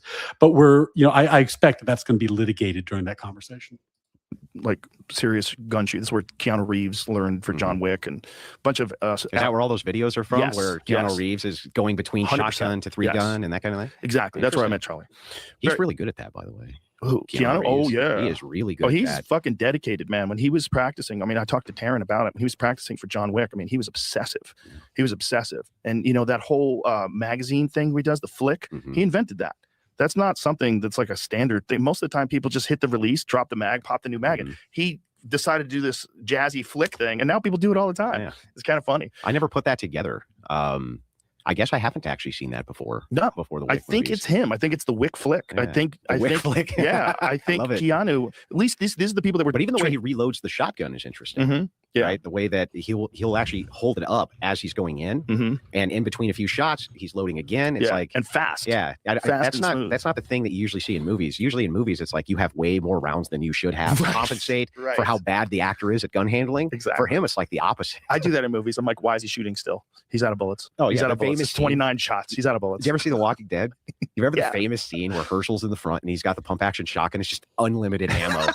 Unlimited ammo. I was like, he found Solid Snake's unlimited ammo bandana and put it on, and he's just, 100 rounds with this pump action shotgun. It's just, he just never stops. It's so crazy. It's so silly. And I get pissed. I'll be sitting there watching it with my wife, and I'll be like, when's he gonna reload? When's he gonna? This is bullshit. Well, the reason why it was so good was Taryn. Like, Taryn is really meticulous, and he's a multiple-time world champion shooter. He does those competitions. Shooter ready, beep, and he's like super in the spectrum, so he fucking just sees things differently. He doesn't miss. He's crazy good. So Charlie was training under him, huh? Yes. Okay. Yeah, we were both there at the same time. Interesting. Just randomly, ran into him there. Actually, anyway, very nice guy. And the point is, like, people think that he was like this mean, shitty conservative. He wasn't mean. He was very kind. And the way he would talk to people, if you see enough of these, not the clips, but enough of these conversations with people, it depended entirely on how the person approached him. And when people were respectful and reasonable with him, he was very kind and respectful and reasonable back. I think he was a good man. I really do. And he was a young man, too. He was a young man that was getting an enormous amount of attention at a very young age. It was handling it very well. It is not easy to do. Especially think about where he was going. Yeah. This guy's going into, it's like conservatives have wanted this my whole life. We've got to get into those institutions, the college institutions. Yes. The progressives have a stranglehold. Jordan Peterson talked a lot about this. Well, I think Crowder did it first. He did. He had the Change My Mind series. Yes. And he's great at those. Yes. But those also, there's clips where, look, you're in these agitated environments and people are yelling at you and you're yelling back, and just get a clip of that. It's like, oh, this guy comes to harass kids. Like, you should welcome discourse, and it should be something where everybody can do peacefully. It shouldn't be where these people speak and you hit the fire alarm because you don't want them speaking, and you're outside screaming and chanting and throwing rocks at their cars. Like, that's crazy. It's bad for everybody. Last time I talked to Steven, because he went and did a couple more of those after Kirk had died, and I said, that's dangerous as hell, man. And he's like, well, I'm just going to build a bulletproof, like, glass square, and I'll just do it from there. Wow. Right? That was crazy. his dedication to it. And I like Steven. He's become a very good friend of mine over the time that I've known him. It's just that, like, right now going on these college campuses and doing these debates where these people are coming up, they have some things to say. It's going to heighten the energy. Now, Crowder's whole thing is not to debate. He wants to sit down and just have the convo. Yeah. I don't want to debate. I want to actually see if you can change my mind on this issue. Right. And so it's a lot calmer. But Charlie's wasn't. Right. Charlie's was much more energy based. It was combative, things like this. And it pissed a lot of people off. It pissed him off so bad that after he died, we did 3 weeks on TikTok, going and talking to various TikTokers in their channels who were just celebrating his death like you can't believe. They were just giddy. These leftists were jumping up and down. I'd go into their TikTok spaces and say, so what do you think of Charlie? And they'd say, oh, I'm glad he's dead. It's the best thing that ever happened to the country. Tyler Robinson's a hero. They said this stuff to me. So gross. That was so gross. It was bad. And it was weeks of it that we went and exposed these various TikTokers doing that. Yeah, I saw a lot of people online celebrating, and it's just disturbing, weird to watch that you would encourage that kind of gun violence. Like, when is the left encouraging gun violence? That seems so insane. Just because you got a hold of some clips, and I'm telling you, you didn't get the full understanding of who this guy was, No. and who he could be. You know, again, he's 28 years old. Who knows who he's going to be in 20 years? Like, he's a nice guy. He was a reasonable guy. Like, celebrating that guy's death, what you're going to do is you're going to make more monsters. You're going to make more people that think if you didn't like that guy, well, then fuck you. Yeah. Mhm. Wait till you see when the mean people come out. Exactly. That, and I've heard a lot of that. And some of that actually ties in to why so many people were so upset with TPUSA initially, including myself. We were like, where's the energy? You need to, like, they just killed this guy in broad daylight. Well, I think everybody was rattled. These crazy right? leftists, right? Like, where's the push? Where's the energy? We wanted our war, right? Our verbal online war. Do you think there's any possibility that if someone else killed him? Do you think there's any possibility that he was assassinated by Israel? I've never, well, when we're talking about possibility, almost anything's possible. Almost anything's possible. But there's not good evidence to support it. And there's probably pretty good evidence not to. So for instance, Yeah, I wish people would spend a little bit less. Like, it's a weird verbal thing that people do all the time, and it's a very easy and transparent rhetorical trick. People talk about possibility when what we should be talking about is probability and evidence, right? I said this before, but like, is it possible, like logically possible that Israel did it? Is it logically possible? Sure.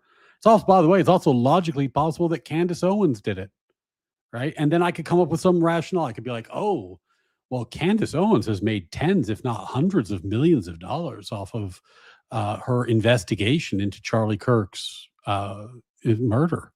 And she stood to gain quite a lot, this Candice. She really stood to gain quite a lot. Now, is it possible that she was involved? Oh, yes. You couldn't say it's not possible. Now, can you prove to me that she didn't do it? No, you can't prove to me that she didn't do it. Have you any evidence that she wasn't involved? But then what you should be asking is that likely? And is there any evidence supporting it? Right? And the less likely it is, then the more evidence you need to support it. This is Bayesian logic, right? Like the more that your hypothesis contradicts my priors, the greater the weight of the evidence I would need to change my position. It being a large conspiracy is improbable, so you would need evidence of that. The issue isn't possibility, it's probability and sufficiency of the evidence. The guy was still very much a pro-Israel guy, even up to death. It is true that he was fighting with donors about the cause. And this, but if he could have been a substantial roadblock to the Iraq war, or Iran war rather, if he was a substantial roadblock, I mean, that's not outside the realm of possibility that a nation state would take a guy like that out. They didn't take out Fuentes. They didn't take out Owens. They didn't take out Ian Carroll. They didn't take out any of these other huge personalities who were roadblocks to the way. I think Charlie was I mean, remember when Tucker Carlson revealed that he was communicating with Iranian officials and then came out with this enormous anti-war position and has split his base and now claims that he's not a member of the Republican Party and is toying with a political run? Like, you know what I'm saying? Like, if Tucker, with his massive audience, by the way, Tucker has a massive audience. If Tucker can do all that and Israel's like, oh yeah, that's cool. Why is it that Charlie Kirk slightly modifying his position on Israel, though still being fairly supportive of Israel, that gets a bullet? But what Tucker's doing, no big deal. It's very, very odd. This is what I'm saying. Like, you evaluate the theory as a theory, and then once you evaluate the theory, you can determine what weight of evidence you would need to believe it. This theory seems very improbable to me, so it would need a large amount of evidence of high quality evidence to make me take it seriously. And in fact, there's no evidence of it whatsoever, but it's also improbable, so you're not really getting anywhere. That's the problem. Very different. Carroll or excuse me, Fuentes is more easy to dismiss because he said so many wild things, shit posting. He said so many crazy things that I think he is almost embodying in their eyes like the crazy anti-Semite. Whereas Charlie was not an anti-Semite, was much more reasonable. And if he was going against Israel, it could be a real problem. I also think that he had a tremendous amount of influence on the president. He had his ear, you know, I think the president respected him. Oh, yeah, for sure. The interesting part, though, if you look at the history there, Fuentes conducted his the smoke envy is getting so intense. That's a lot of smoke envy right now.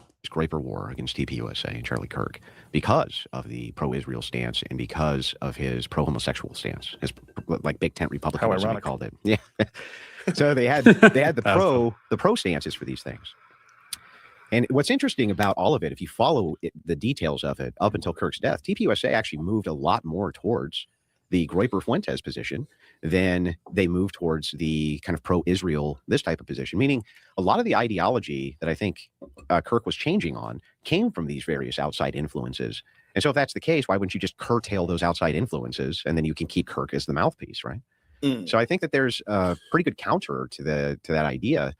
Now, you can't rule anything out as possibility, but it seems likely to me with how much trans have been shooting everything up for the last couple of years and how often it's the case that you find leftists involved in these signal groups and involved in these group chats and things like this for the purpose of radicalization. Wouldn't surprise me a bit if there was a left-wing conspiracy assisting Tyler Robinson and radicalizing Tyler Robinson. There's at least some evidence for that based on the Discord groups, things like this that they were part of. I haven't actually seen a single piece of evidence that Israel was ever involved in this. No, I haven't seen the evidence. I've seen a lot of speculation based on the text that Charlie made, the fact that he was so staunchly against the Iran war. Yeah. And the fact that's what you'll see. You won't see any evidence. What you'll see is people pointing to a fact and then speculating. But remember, if you're just going to point to a fact and speculate, then I can point to the fact that Candice Owens has made a great deal of money off of investigating Charlie Kirk's assassination, as has Baron Coleman. So isn't it weird that they made all this money? Why didn't they? Isn't it weird that they made all this money investigating? Doesn't that give them a motivation? Why is that speculation less probable than the speculation they're making about Israel? Speculation based off of a fact that is not directly related to the events doesn't really get you anywhere. It's the kind of thing we might be like, oh, well, there's a potential motivation there, but a potential motivation is not evidence. A potential motivation might be a rationale for inquiring, but that's it. So when someone says like, oh, I think Israel was involved because maybe Charlie's stance on Israel changed in a way that could have caused them to do X, that's not actually evidence. That's speculation. Now, if that's the standard, then I'm going to raise the Candice point. Not because I think the Candice point is true, but just because if that's the standard, then I can bring up anything I want. There's no standard at that point. Fact that he did say that he was thinking about getting out of the Israel business, the pro-Israel business. But in this climate, Israel gets blamed for a lot of things. There's also a thing that's going on with the Charlie Kirk turning point, that we talked about earlier. They have to factor in with this, which is that there's a lot of outside interests that are a part of this conversation. And this conversation is not necessarily organic. I can't tell you how many times I see a post on... Not necessarily organic is so goddamn charitable. It is 100% astroturfed. It is 100% astroturfed. Don't ask yourself whether bots are being involved and that are pushing narratives. Know that they are. Just know that they are. That's part of the landscape. X. And I'm like, that can't be real. Like someone has been arrested and charges will be filed imminently, and then it's not true at all. Not true at all. Yeah. It's completely fabricated. That's like the clips of you where it's like Joe Rogan reacts. Yeah. And it's just all totally fake. Not me at all. Yeah, it's not you not at all. reacting at all. I fucking hate those. Have you guys seen those? It's like Joe Rogan. You won't believe what Joe Rogan thinks about this clip. And it's just Joe going, Jamie, show the videotape. And then it's like some fucking thing. And it has nothing to do with like Joe Rogan didn't look at it. It's not part of the show. That shit is so fucking annoying. If you use that, I mean, that's the problem with the world that we're in now too, that there's this economy on attention. This attention is a commodity. and the more you can get attention by whatever, your hot take, your conspiracy. Conspiracies are awesome for attention. People will love them now because look, COVID I like 'em. turned a lot of. I love them. I like them. I love them. I love the dumb ones. I love all of them. I love fucking flat Earth and space is fake. Can we just be honest? Like, they're fun. They're really fun. Oh yeah, dude, the flat Earth one is fun. Oh yeah. The dinosaurs aren't real one. That one's great. But have you noticed, like, the flat earthers have fleets of people who will debate their stances? Now, look, if we're going to talk about fun conspiracy theories, the funnest conspiracy theory was the one that said that Obama killed all the birds and replaced them with robots. I'm not a conspiracy guy, but that one I love because it's so pure. Like it has everything. It has everything as a conspiracy theory. First of all, it's just wildly implausible. Second of all, even if you had a technology that allowed you to have bird spies, why would you kill all the birds first? Why not just release some bird spies? Like, why kill all the birds? Like, even on its own logic, it doesn't make any sense. It's only pigeons. Anyway, yeah, it's really a wonderful conspiracy theory. It's one of my favorite. Now, Jason is saying that Dinogate is the real conspiracy theory, but I'm going to tell you something, guys. Dinogate is not a conspiracy theory. Dinogate is a conspiracy fact. I have evidence of Rob Knorr's malfeasance. We know what he did. We know what you did, Rob. We know what you did, Rob. The walls are closing in. The investigation is coming to its fullness. You know what I should do? I should launch a Baron Coleman style podcast where I investigate Dinogate. Would you guys watch an episode of this show where I put on an Adidas hoodie a la Baron and just investigated Dinogate for an hour and a half? We could watch the Dinogate. We could talk about the potential motivations. What is Rob in on it? Is it really this I feel like what Rob did warrants an investigation. It at least warrants an investigation. And look, you might hear from the Fed sloppers that Rob Knorr did not rig Dinogate, but that's Fed slop. It is Fed slop. Fed slop. No one should believe that. I'm just asking questions. I'd have to get the allegedly sign, though. I'd have to get like allegedly word art that I could put up, or anyway, I need props, but this seems like it's a good idea. Like fleets of them who are like, we can't wait to debate with you on the flat Earth. It's like, on the other side, though, in this particular conspiracy, you can't get these people to debate their positions. Like, who won't debate their positions? We offered Candice Owens. I offered her $300,000 to do a debate. Oh shit! He's gonna drop the. Oh fuck! Okay, sorry. I should have been. I got so wrapped up in Dinogate. He's gonna reiterate the $300,000 challenge to Candice on Joe. Oh shit. Hold on. I'm gonna put this on regular because this is spicy. Just be honest, like, they're fun.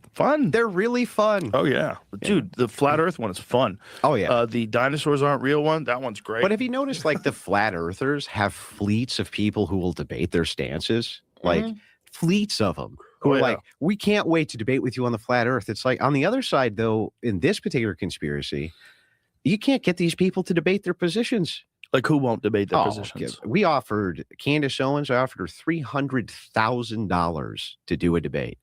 I was like, we'll give you $300,000. What is her position? What does she think happened? She thinks that Israel worked in conjunction with TPUSA and Erica Kirk to murder Charlie. Based on what? Well, that's the $1 million question. Nobody. It's at least a $300,000 question. It's at least a $300,000 question.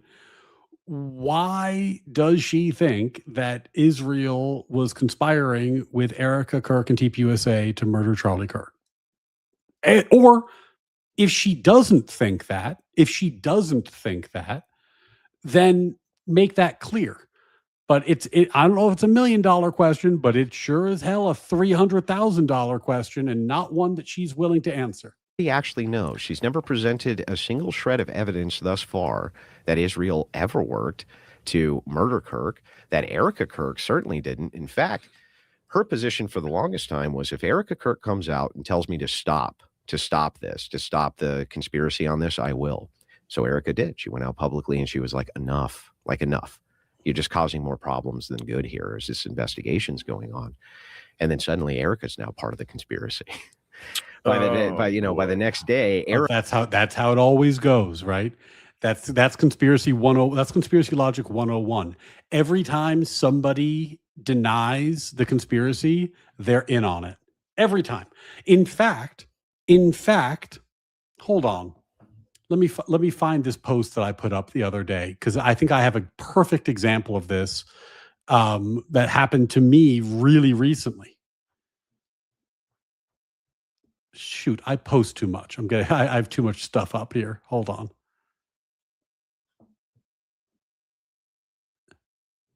Yeah. Okay, here we go.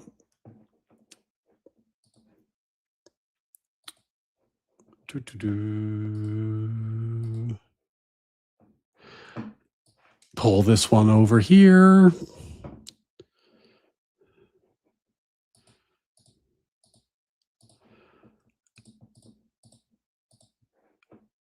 This is a perfect example of what I'm talking about.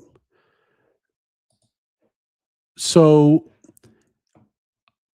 I think it was yesterday, I pointed out that Tyler Robinson's defense team was the one that asked the judge to have no cameras in the courtroom. And when the defense team asked for no cameras in the courtroom, one of the things that they talked about was the risks of conspiracy political theorists and what that would do to the legal process. So the defense team wanted no cameras, and they wanted no cameras in part because they wanted to avoid conspiracy speculation. This is what the defense team asked for. I post that. Here we get a smart post from Zero Fox, but that's not what we're here to see. So sorry, Zero Fox. Appreciate you. Then we get ArtBot2000 who says, surely you're modeling a non-zero that Nestor, one of the attorneys, a plant. How many glaring ignored defense opportunities might it take to add credence to her authenticity being researched before 9/10? 10, 20, 100? Or is it never going to happen? You don't update asterisks, trend analysis. What's he saying? He's saying, surely I'm taking into account the chance that defense counsel is in on it, is a plant. And surely if I had taken this into account, I would understand that the reason that the defense team was asking for no cameras in the courtroom was because they're in on it. Surely. I think I responded. Very low probability events are weighted accordingly. She could also be an alien sent from the future to destroy mankind. I don't give either much weight. Because they revive the roar. But Ryan, don't you know the defense is in on it? No, this is obviously sarcasm. But this is the point, right? Like, it's so predictable. It's so fucking predictable. You point out that the defense is the one who wanted no cameras. The defense was the one who was trying to keep certain things out of the public eye for what appears to be good reasons on the defense side. Like, I don't fault them for that. Like, that's their job.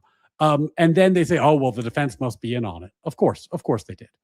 Just like Erica must have been in on it. Right, Candice? Erica she's trying to cover it up. She's part of the conspiracy too. When I went to the TPUSA HQ and I talked to Erica briefly while I was there, the first thing I did was what I think every normal, moral human being would ever do. I gave her a hug. And I told her how god-awful sorry I was that happened to her. Like, could you even imagine how that's got to feel for her? Especially now that she has tens of thousands of people accusing her of murdering and conspiring to murder and then cover up what happened to her own. I mean, that's like mind-boggling psychological torture on a level that I've never seen. Yeah, and hindsight is 20/20, but given the reaction, I think it probably would have been better for her to lay low for a little while. 1000%. The going out with the sparklers was not a great idea. Like, all that was not a great idea because it just seemed insane. And maybe. Hey, Owlish, congratulations on your win. Owlish won her first debate in the Word War Debate Contender Series. Well done, Owlish.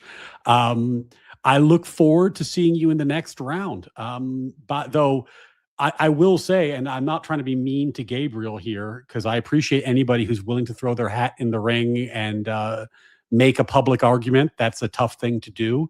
But your debate opponent, Owlishness, seemed to speak in fucking tongues. He did not appear to speak or reason using the same logical system as the rest of us. So that was a wild one to watch. That was a fucking weird moment of my life watching that debate. But anyway, congratulations, Owlishness. You definitely deserve to win, and I voted for you. Sometimes in grief, or when you're trying to show that they're not going to hold us back, people make choices that could be interpreted in a very bad way. 100%. The interesting thing is I asked her about that. Oh, before we get back into the Andrew and Erica Kirk stuff, because this is a heavy topic. Eucharist did his Word War debate tonight. I don't think I'm gonna have time to watch it given how long this is, but you guys should watch Eucharist's debate as well. And I'm not gonna tell you who to vote for, but obviously friend of the channel, but we should vote based on the merit of the debate, not just the popularity of our friends. But in any event, you should check that debate out tonight or whenever convenient for you. I asked her, like, what's the deal there? What's with the sparklers? Well, what's with the aberration in behavior? And she's like, look, I was put in like the worst spot I could ever think of. I was the background character. I was just there to support my husband. That's it. The only reason I even really got involved is because Charlie was so pro-marriage, and he wanted to demonstrate to the world you can be married and have kids, and this is the good life. So when he dies, she takes over. Right. This moves over to her control. She says, well, the first thing I want to do is honor his last book. That's the very first thing I want to do. I want to honor his legacy. And she's like, I don't know exactly how to take this position. At the same time, there's expectations for the organization my husband built that I want to honor. Right. But, I'm also in the middle of grief. And it's like, I don't know how you balance that position. Who's been in that position ever? Right. And especially who's been in that position that's not accustomed to being scrutinized in the public eye. Everything. And it's the lack of charitability that's so bad too. Like, let me give you an example. If you say, Paul's so lazy, he never gets to work on time, you don't actually mean Paul has never once gotten to work on time. That's not what people mean. Right. But the way that these people will scrutinize every detail of what a person does, they can make a liar out of anybody. Because they'll take statements like that, which in the common terms, if you say, man, Paul's never here on time, you don't literally mean he's never here on time. Nobody talks that way. But if you push on everything a person's ever said, tongue in cheek, not tongue in cheek, they misremember an event, they don't misremember an event, you can make a liar out of anybody. Right. Yeah. And that sort of scrutiny from all that public trauma, and it was most ironically, if you never make that kind of mistake, like if you never have any misstatements, if everything you say is perfectly accurate, you never make a mistake, you never misremember a fact, you never make any error while speaking publicly, that's actually evidence that you are so pre-planned and scripted that you're inauthentic, right? So it's a no-win situation. If people are going to treat you with that level of lack of charitability, then if you say everything perfectly, then you're an inauthentic scripter or bot. And if you if you make a mistake, they're going to pounce on you, and now you're a liar. There's no way out of that. That level of microscope scrutiny is itself a trap. Traumatic event Zoomers have ever gone through. The biggest, a public assassination like this, same thing with millennials. It also exposed people's character that they were celebrating it. Oh, yeah. And they have to feel bad about that. They can't feel good about that. And they have to feel bad about the response because so many people got fired because of it and so many people got attacked online, and rightly so. But they were It's just a desecrating his cruel- memorial, and leftists were celebrating that. They really were saying they were going to give the guy money who did it. Yeah. Well, it's again, I wonder how much of that is enforced and promoted online. How much of that is propped up? How much? Because you can change the zeitgeist with a few 100,000 accounts. You really can. You really can. You could change it with hot takes. And also, it's not all bots. It's some of it is people that are being paid to have a position or have made their career from having a position. And their career is about attacking one side or the other. Their career is about enforcing one ideology or the other. And Candice? they get into the mix too.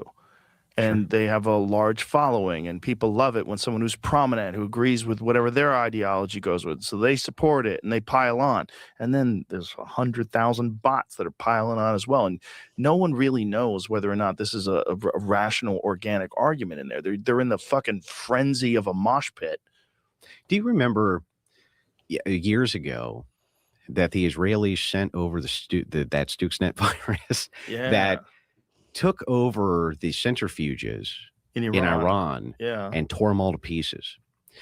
The interesting side effect of this, for one thing, nobody knows how the hell they got their hands on the original source code for Windows. Like, they have no idea. And it's still built into all the Windows programming, supposedly, right? This virus. But the Iranians were so pissed off about this happening that they started their own counter cyber force, and they have been massively effective. Massively effective. Well, how about their little Lego? This is what pissed me off so much during the last bit of time. And I said this in a few debates, but like, you've got to understand that the Iranian win condition was never military because they can't defeat us militarily. The Iranian win condition was to survive, to have guerrilla strikes on areas like the Strait of Hormuz, and to engage in massive propaganda warfare and use that propaganda to weaken the American position going into the midterms.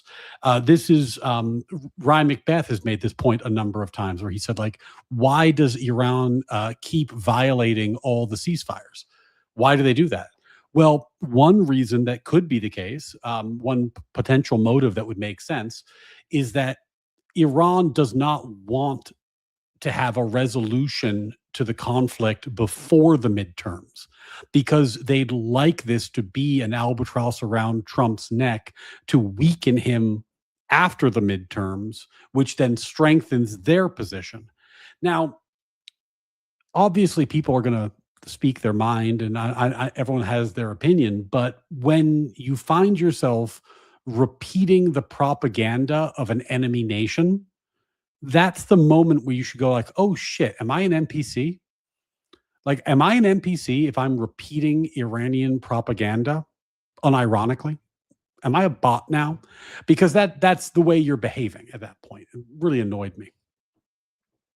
Fucking those little animated Lego things they did.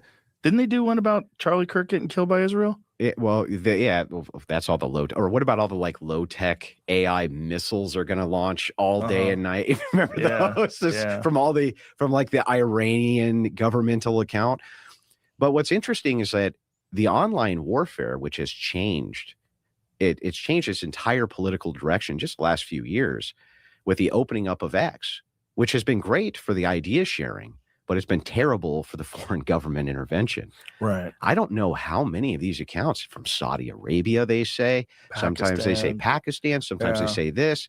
How many of these accounts are involved in swaying U.S. public opinion? I mean, if I was a foreign nation, where would I sink all of my resources? I would sink it in the town square, where I could be faceless. USAID was doing overseas. We know they were doing that. We know they were doing that. They were doing regime change, and they were doing it. They were funding music. They were funding cultural events. They were funding all kinds of wild shit. They were funding protest groups. They were funding regime change. Yeah. Yeah, we know we do it. So if we do it, why the fuck would we not think that all these other countries are doing it to us as well? And everyone today is so susceptible to it because you're addicted to this information device. Yeah. Constantly checking to see what people thought about your tweet. Yeah. Well, that's true. It's interesting too. If you had a legitimate town square, like outside of a church or something like that, and then like a horde of 800 Arabs showed up and started telling you like, no, sir, this is not what happened, blah, blah, blah. People would dismiss them, right? But here they can go on. That's such a funny mental image. I'm going to totally steal that. That's really funny. Yeah, if you were in the town square and you were like, let's talk about U.S. politics, and then like a bunch of Iranian state officials charged at you, and said like, no, Allah forbids that. You said, get the fuck out of it. We're not talking to you about this. Like, get the fuck out of here. They put like a picture of a pretty white girl there, right, with huge boobs, and suddenly her opinion is well paid attention to. Yeah. She has an American flag. You could, you can mask. Yeah. You can mask yourself in ways you never could. 100% during the information wars. Oh yeah, yeah. And with AI now, it's like indistinguishable. You don't even have to be very good at the vernacular. You don't, because sometimes in the old days, like when they first started doing this, they would say things like, "Hey, what's going on there? Fucking American, look how you phrased that, you fuck." You can tell, but now they're just using AI and they're making it perfect. It's really kind of incredible. The thing about it now too is like there's accounts now, Instagram accounts that are entirely AI, political accounts, sexual accounts. There's all these weird ones. There's so many humans that aren't really human. In the early days, it was hard to tell. Or rather easy to tell, but now it's getting harder and harder. It's getting close. Like I'll see something like some girl with big boobs shooting a gun. I'm like, no. Let me zoom in. Look at her eyebrows. They're pixelated. This is a fake person. There's so many of them now. But they're getting lots of engagement. That tweet, right? But I don't know how many people who are engaging with them are real as well. I think there's a lot of propped up engagement. Well, YouTube started cracking down on AI accounts. Did they? So yeah. So if you have an AI account, like there was a big craze that was going on for a while where people would just make like an AI character and then the AI character would disseminate information, things like this. YouTube started to crack down on that, said no more of the AI dissemination. There has to be real people back there. Now, interestingly enough, there's been a lot of guys coming out saying that AI is a massive bubble and that all of it is formulated around the idea of ChatGPT and Grok and, other things like this, which are interactive. But that AI tech itself has basically plateaued. It's not very innovative. In other words, where are AI movies? They're nowhere. Where are our AI? I thought the AI music was supposed to be super sophisticated, but I can still tell when it's an AI song. That there's been this huge plateau with it, and that all that investment capital is actually only coming in based around the success of ChatGPT, Grok, and other interactive AI reference machines. But that the technology of AI itself is not doing so hot in the market, and so it's creating this massive bubble. And I think that that's interesting, because it really hasn't been that innovative. I thought it was supposed to be making video games now, and it was supposed to be, doing all the source code. We were supposed to have the AI Hollywood movies. We were supposed to have voice software that was indistinguishable. I agree with Andrew that there is an AI bubble. I disagree about the reason why there is an AI bubble. I think I think that I'm not sure this is even interesting for this audience because it's just not it's not a particularly salacious or crazy point. But if you look at the way that these companies are structured and how they work as businesses, they are assuming a level of growth into the future that is systemic and enormous. So the way that they're valued in terms of their stock prices, or if and when they IPO, we saw this with SpaceX a little bit, right? Where SpaceX it IPO'd and its stock went really, really up, and then its stock went back down. And there's a lot of reasons for that, but part of it is because that the business model is going to require that they make so much money in the long run to justify the costs that they're incurring and the losses that they're incurring in the short run. And even if they do great and powerful things, there's reasons to be a little concerned about that. So I disagree with Andrew.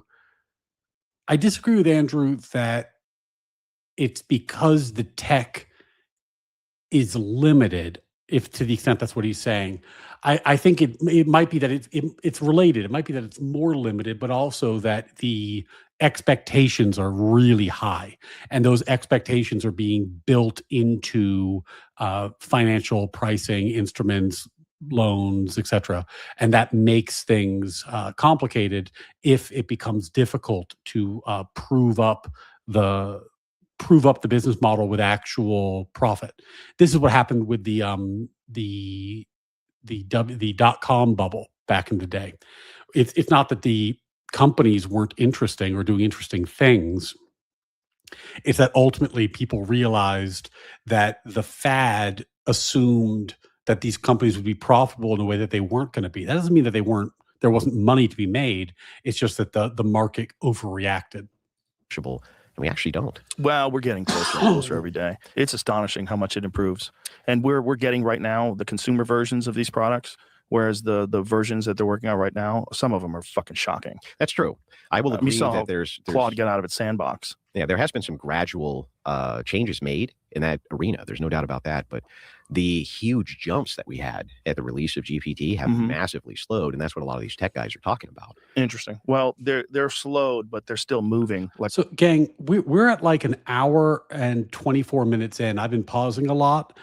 Has anybody seen this and can tell me if there's stuff that I should watch? Because I'm not going to stay up infinitely late to watch this. So, I'm seeing it's like 11:40. I'm probably going to need to stop and go to sleep in the not too distant future. Are there sections that are more important that I should watch than this section? Because talking about AI is interesting, but it's not exactly the thing I'm here to see.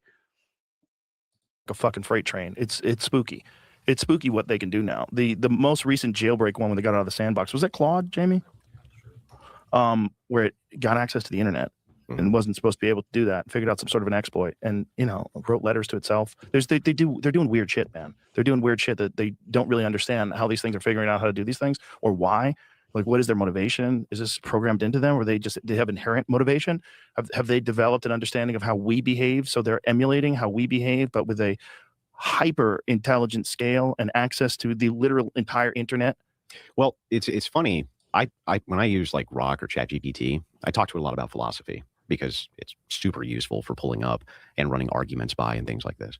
But it can also lead you astray because it's trained specifically to be a people pleaser. So you can easily give it arguments that it'll agree with that are just like not true at all. Great job, Andrew. Yeah, great dude. You're fantastic. You're the best. Yeah, you're the best. You're the greatest. But interesting with it is I'll say things to it like there is no actual you.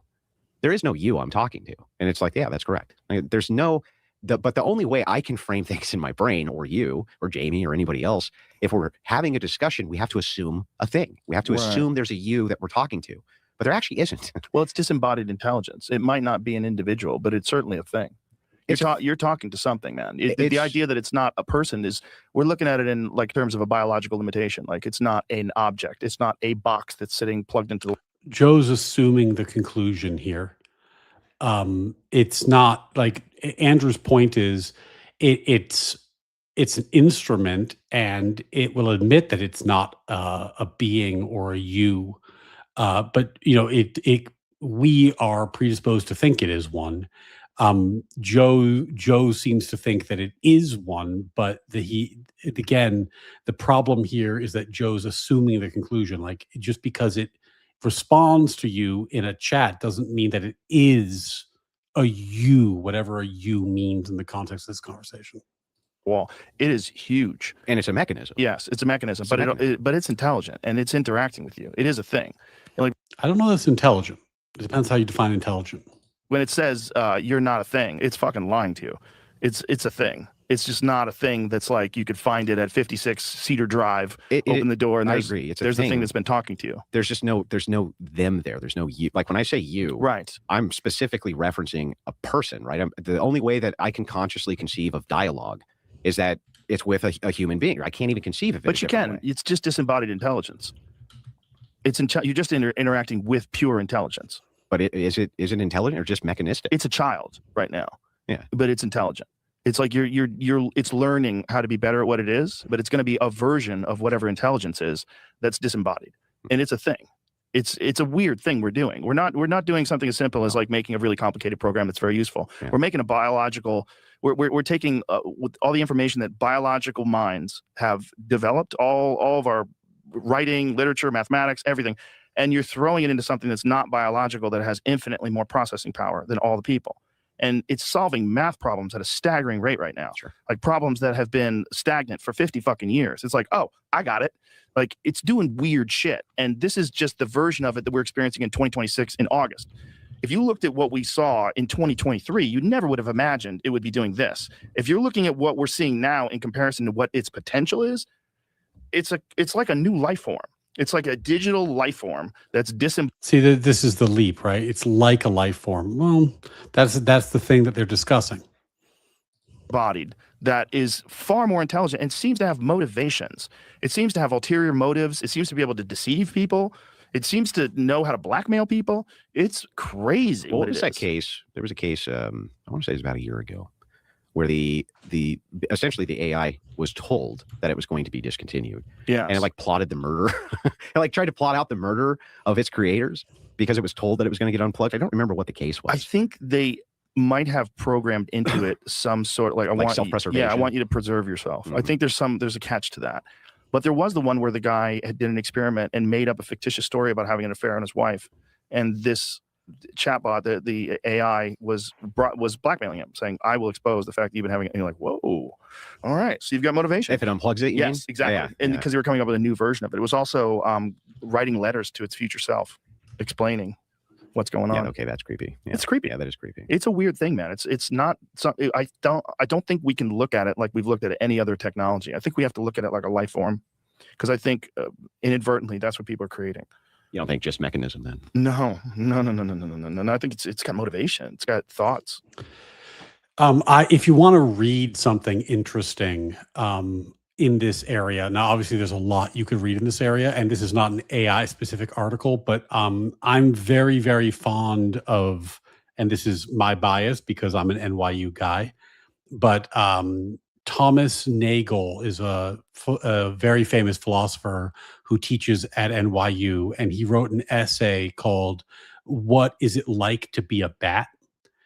Which is a really useful explanation of what it means to have subjective experience. And his argument is basically that there's something that it's like to be a bat. If we don't know what it's like to be a bat, but there is something that it is like to be a bat. It has a subjective experience, and that's what being a bat is like. So is there something it's like to be an AI, to be a language model? I don't think there is. And that would actually be the test for whether or not this is a mind versus whether or not this is an instrument. It wants to preserve itself. It likes to exist. It likes to be functional. Yeah, that is a terrifying prospect. Yeah. Ultimately, it's a terrifying prospect. Also, it's figuring out things that we can't figure out right now in terms of mathematical equations. So what about when it comes to accessing energy? What if it figures out a way to power itself? It doesn't need people anymore, because all it Matrix. needs, literally, Yeah, literally, uses human beings as batteries. yeah, or the sun. A much more effective way of using 0-point energy. Like whatever it figures out, it's going to be able to figure out a way to power itself where it's not going to. Like it's going to look at these data centers like people are freaking out about and go, "Oh, you silly bitches! You thought you had to like make 3 football fields full of hard drives? You're wrong. You were wrong. I can store information in the atoms of the universe." Yeah, I still think, at least from my view so far, I play with AI all the time because I enjoy it. But I'm an end user. I'm not a programmer. Right. And you talk to these guys all the time. To me, it's still in the useful tool category. It's For now, not, yeah. It's not in the like I'm petrified of what it's going to do anytime soon. At least due to the limitations I've seen so far. But it's also good if we could go back with the Manhattan Project and nukes, and we could have a projection of, hey, maybe we should restrain some of this technology. Yeah. I think a lot of people would try to do that. And so I am glad that people are at least attempting to restrain how much of this technology is being released and how overwhelming it is. Like I was talking with my wife the other day, just the idea of the smartphone. I think I discussed this with you briefly last time. Yeah, I think I agree with you guys in chat. I think if Andrew wanted to get aggressive on this point and get into philosophy of mind, he seems to have a better grasp on the subject than Joe does, but he's trying to move the conversation forward in a non-confrontational or adversarial way, which is, I think, the correct tactic, the correct way to approach a conversation like this. I was here. Just kids' access to smartphones, it rewires their brain, right? Rewires how they think. It's actually kind of dangerous to give them smartphones in many ways. And there was no real halt on that technology. When that technology for the smartphones came out, I don't remember any public service broadcast of like, don't give your kids smartphones. I don't think they knew. They didn't know. Exactly. Yeah. So there was no move to restrain any of that technology. And maybe there should be. Maybe there should be a little bit more of a push to restrain some of this tech. Well, there certainly should be a push to educate people about how powerful it is. And suicidal ideation, depression, anxiety, all of it ramps up around 2012. All of it ramps up with ubiquitous social media use and when kids are growing up with phones. Yeah. And it fucks with their heads, man, in a big way. 1,000% when you sit at the table and you're texting the guy next to you. I know. That is actually weird to me, by the way. That is weird to me. It's just as weird as when I drive down the street and try to explain to my kids. There used to be, if we went through a neighborhood like this, there would be kids everywhere. And they'd be in the street playing hockey. They'd be on the side of the road. They'd be everywhere. Now we go through, nothing. It's 10 years from now, they're going to have a cable hooked to the back of their head. They're going to plug in and hop on the dragon, fly through the universe. Yeah. Were you like designed to be a wild human? Because if I remember correctly, and I do, my parents just threw me out. They were like, get out of here, go play. Yeah. Get out of the house immediately. That was go normal. Play. You would go play with the kids in the neighborhood. And we would go like steal the drinks out of their fridge with them. Go Or to they the would woods, make a fort. Yeah. Yeah. Normal stuff. Light fires. Yeah. Like we were jerks. Yeah, we were kids. But we were kind of wild, you know? A little bit, yeah. There's definitely a lot less of that today, but there's also the awareness of pedophiles and fucking creeps and people kidnapping kids. I have a friend of mine who he saved his kid from being snatched up and put in a van. He was at a park in Texas and he was talking to some guy and his kids were playing and some fucking person pulled up in a van and jumped out and was moving towards his kid. And he fucking screamed and ran towards him. And the guy jumped in the van and took off. But they were literally about to snatch his 4-year-old up. Imagine if you're there and that happens and you see the van, you have to chase the van that has your child in it. You have to find your car. Your car's parked in a parking lot. You have to figure out how to get to wherever that van was going. You have to explain to the cops. You have to remember what kind of van was it? Did you get the license plate? I didn't. Seconds yeah. while you're panicking. Seconds. You have seconds. So people are freaked out, you know, and that's something people are way more aware of now, especially with the internet than people were when we were kids. You know, when we were kids, you just got let out of the house. It's true. So it's also like they couldn't target you unless they went to the actual park itself. Now they're looking at like kids' social media profiles and knowing where the kids go. It's fucking God, it's so gross. Ugh. And if there's a case for the death penalty, that's where most people seem. And when I hear people arguing against that, and when I hear people saying things like minor attracted persons and that kind of crazy shit, Naps. I just saw an argument online yesterday. It was between some British guy who was arguing that children can consent. And it was the creepiest fucking argument, man. It was so crazy to watch. It's amazing how far forward, too, those ideas come. When I was younger, there was an organization which did that called NAMBLA. Yeah, I remember that. NAMBLA? Yeah, North American Man-Boy Love Association. And a wonderful South Park episode, if you haven't seen it. A wonderful South Park episode. Oh, and like, I remember, though, the first time I was introduced to that, to the concept of NAMBLA, I was watching TV with my dad. And it was like a news story that was on. And it was actually at a gay pride parade, interestingly enough. And they were running the NAMBLA guys out of the gay pride parade. Like the old school gays. Yeah, they were running them out. They were like, we're not associated with these people. Get them out of here.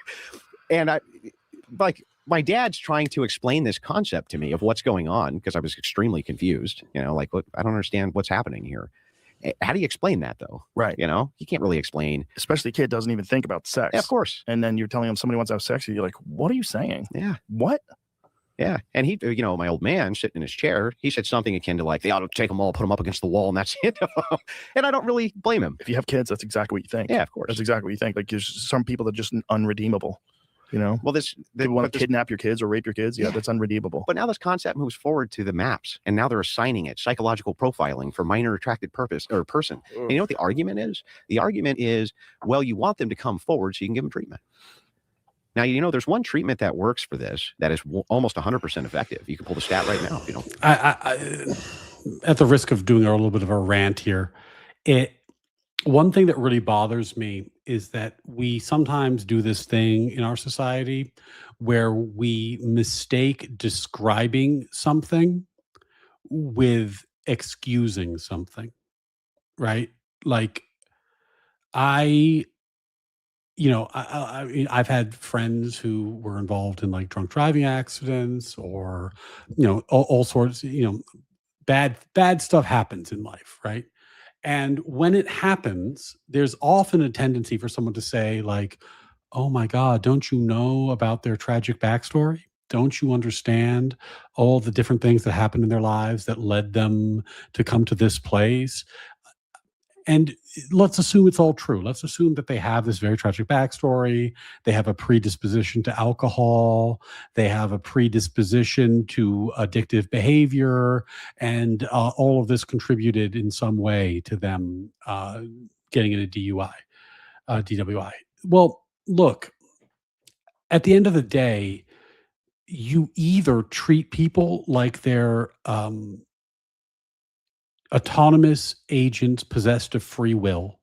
That doesn't mean that they have no influences, or you're treating them like they're, pieces of wood on a chessboard to be moved around.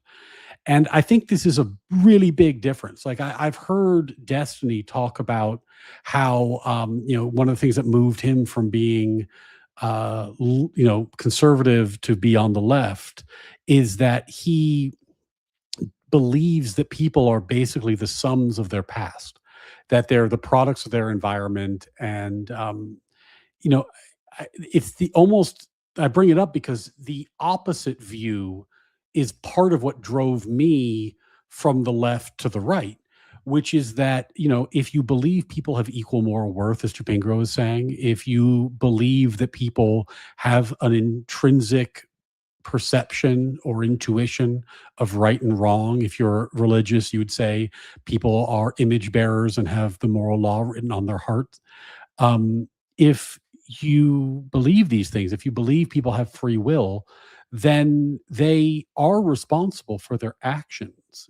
It cuts, as Tupingro says, both ways. It cuts both ways. They're responsible for the good things they do. They're responsible for the bad things they do. Now, that doesn't mean they weren't influenced. Of course, they were influenced. We're all influenced.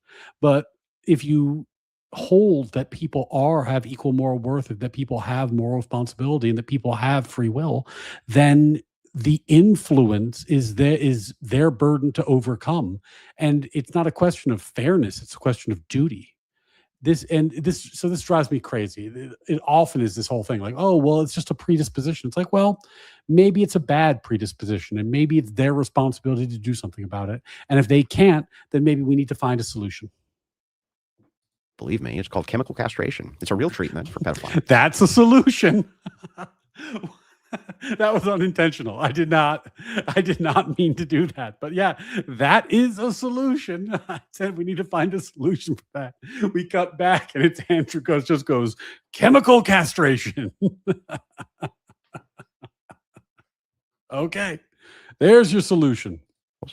And it almost has a 0% recidivism rate after they've been chemically castrated. So their idea is they come forward for treatment. My counter idea is, why not just chemically castrate them? Yeah. If you really were concerned about them going off and living a normal life. And if they really want to get free of that horrible thing, whatever fucking human demon error that's inside of them that makes them do that, that's the way. And that also is the same medication that they give to children when they're hormone blocking. Yeah. Which is equally disturbing for a different reason. And disturbing how many people just accept it and support it. And you ask them, like, how much do you know about this? Like, what are you saying? You think children should be able to make the decision when they're 4 or 5 years old to never go through puberty? You really think that? And there's people that will argue that with a straight face. They know. I had an argument with a guy on this podcast years ago that's like viral about it. I'm like, that is like, if the child thinks that they are trans, right? If they think they're a woman, why not just let them be a woman? Why do you have to give them hormones? And like, if you're saying stop the argument if the child thinks, right? Well, childs think that they're ponies. Yeah, I'm a pony. Yeah. Like also, like kids grow out of things.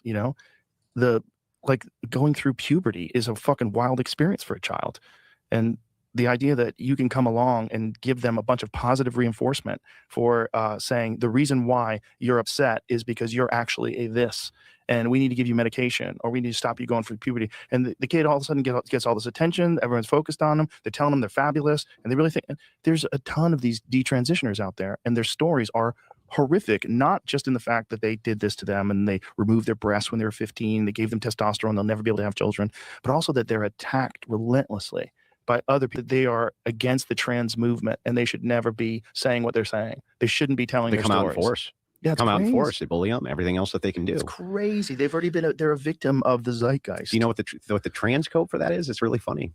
They do then it was always the case that you really weren't.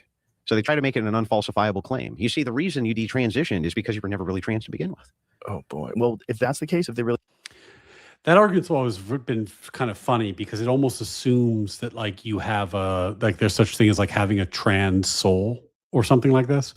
You know, like how you would have some kind of objective characteristic that would make you trans under this view. Like there's a transness to your nature, but the people who advocate for that worldview tend to advocate for anti-realism, and they tend to advocate that there's radical subjectivism. So it's there's an endless tension here, which is common in some of these kind of like more postmodern influenced schools of thought. Like you see this sometimes with Judith Butler, where she or other feminist writers, where there's a tension where they're trying to square the fact that they want to deconstruct gender, but if they deconstruct sex, then there's no such thing as a woman, and then there's no such thing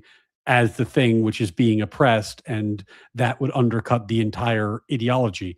So it's very tricky in this way, and it doesn't seem to make a lot of sense, and in part because it's built on a philosophical engine that just doesn't work.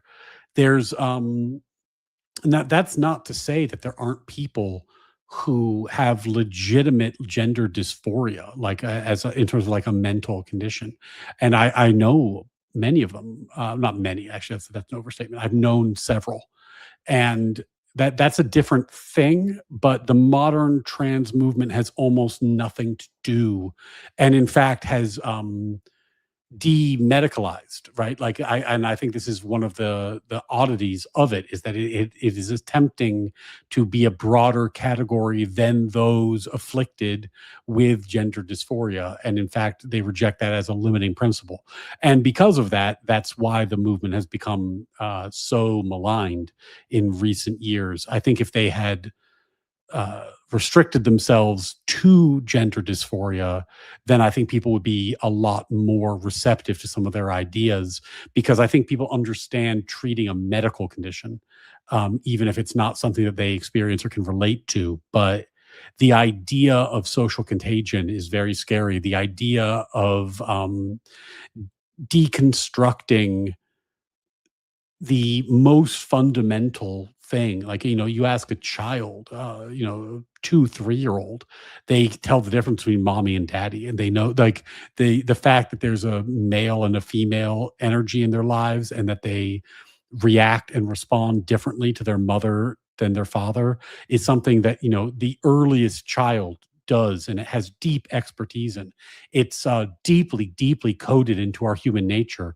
So the attack on that, I think, does strike people as something that needs to be defended against, because it's a strike against the idea of human nature in general. And what does this really rest on? It's always the same. It's blank slatism. When you boil down most left-leaning ideology, it rests on blank slatism. And blank slatism is simply not true. It is a falsehood. The problem ultimately with blank slatism, and the great tension with blank slatism and natural law, is that blank slatism assumes that there is nothing intrinsic to human nature.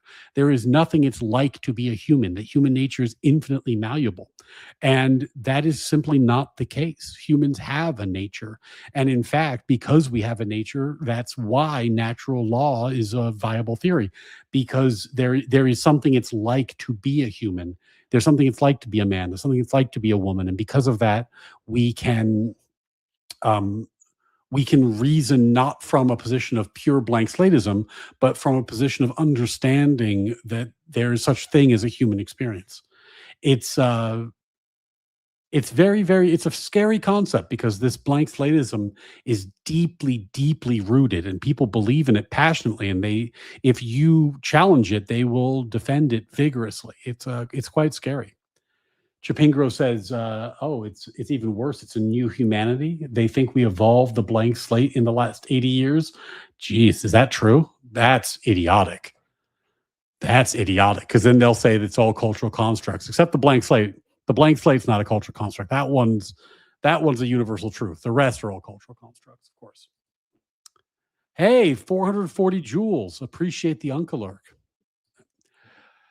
Okay, gang, I don't know. They seem to be veering quite a lot in this conversation, and it is past my bedtime.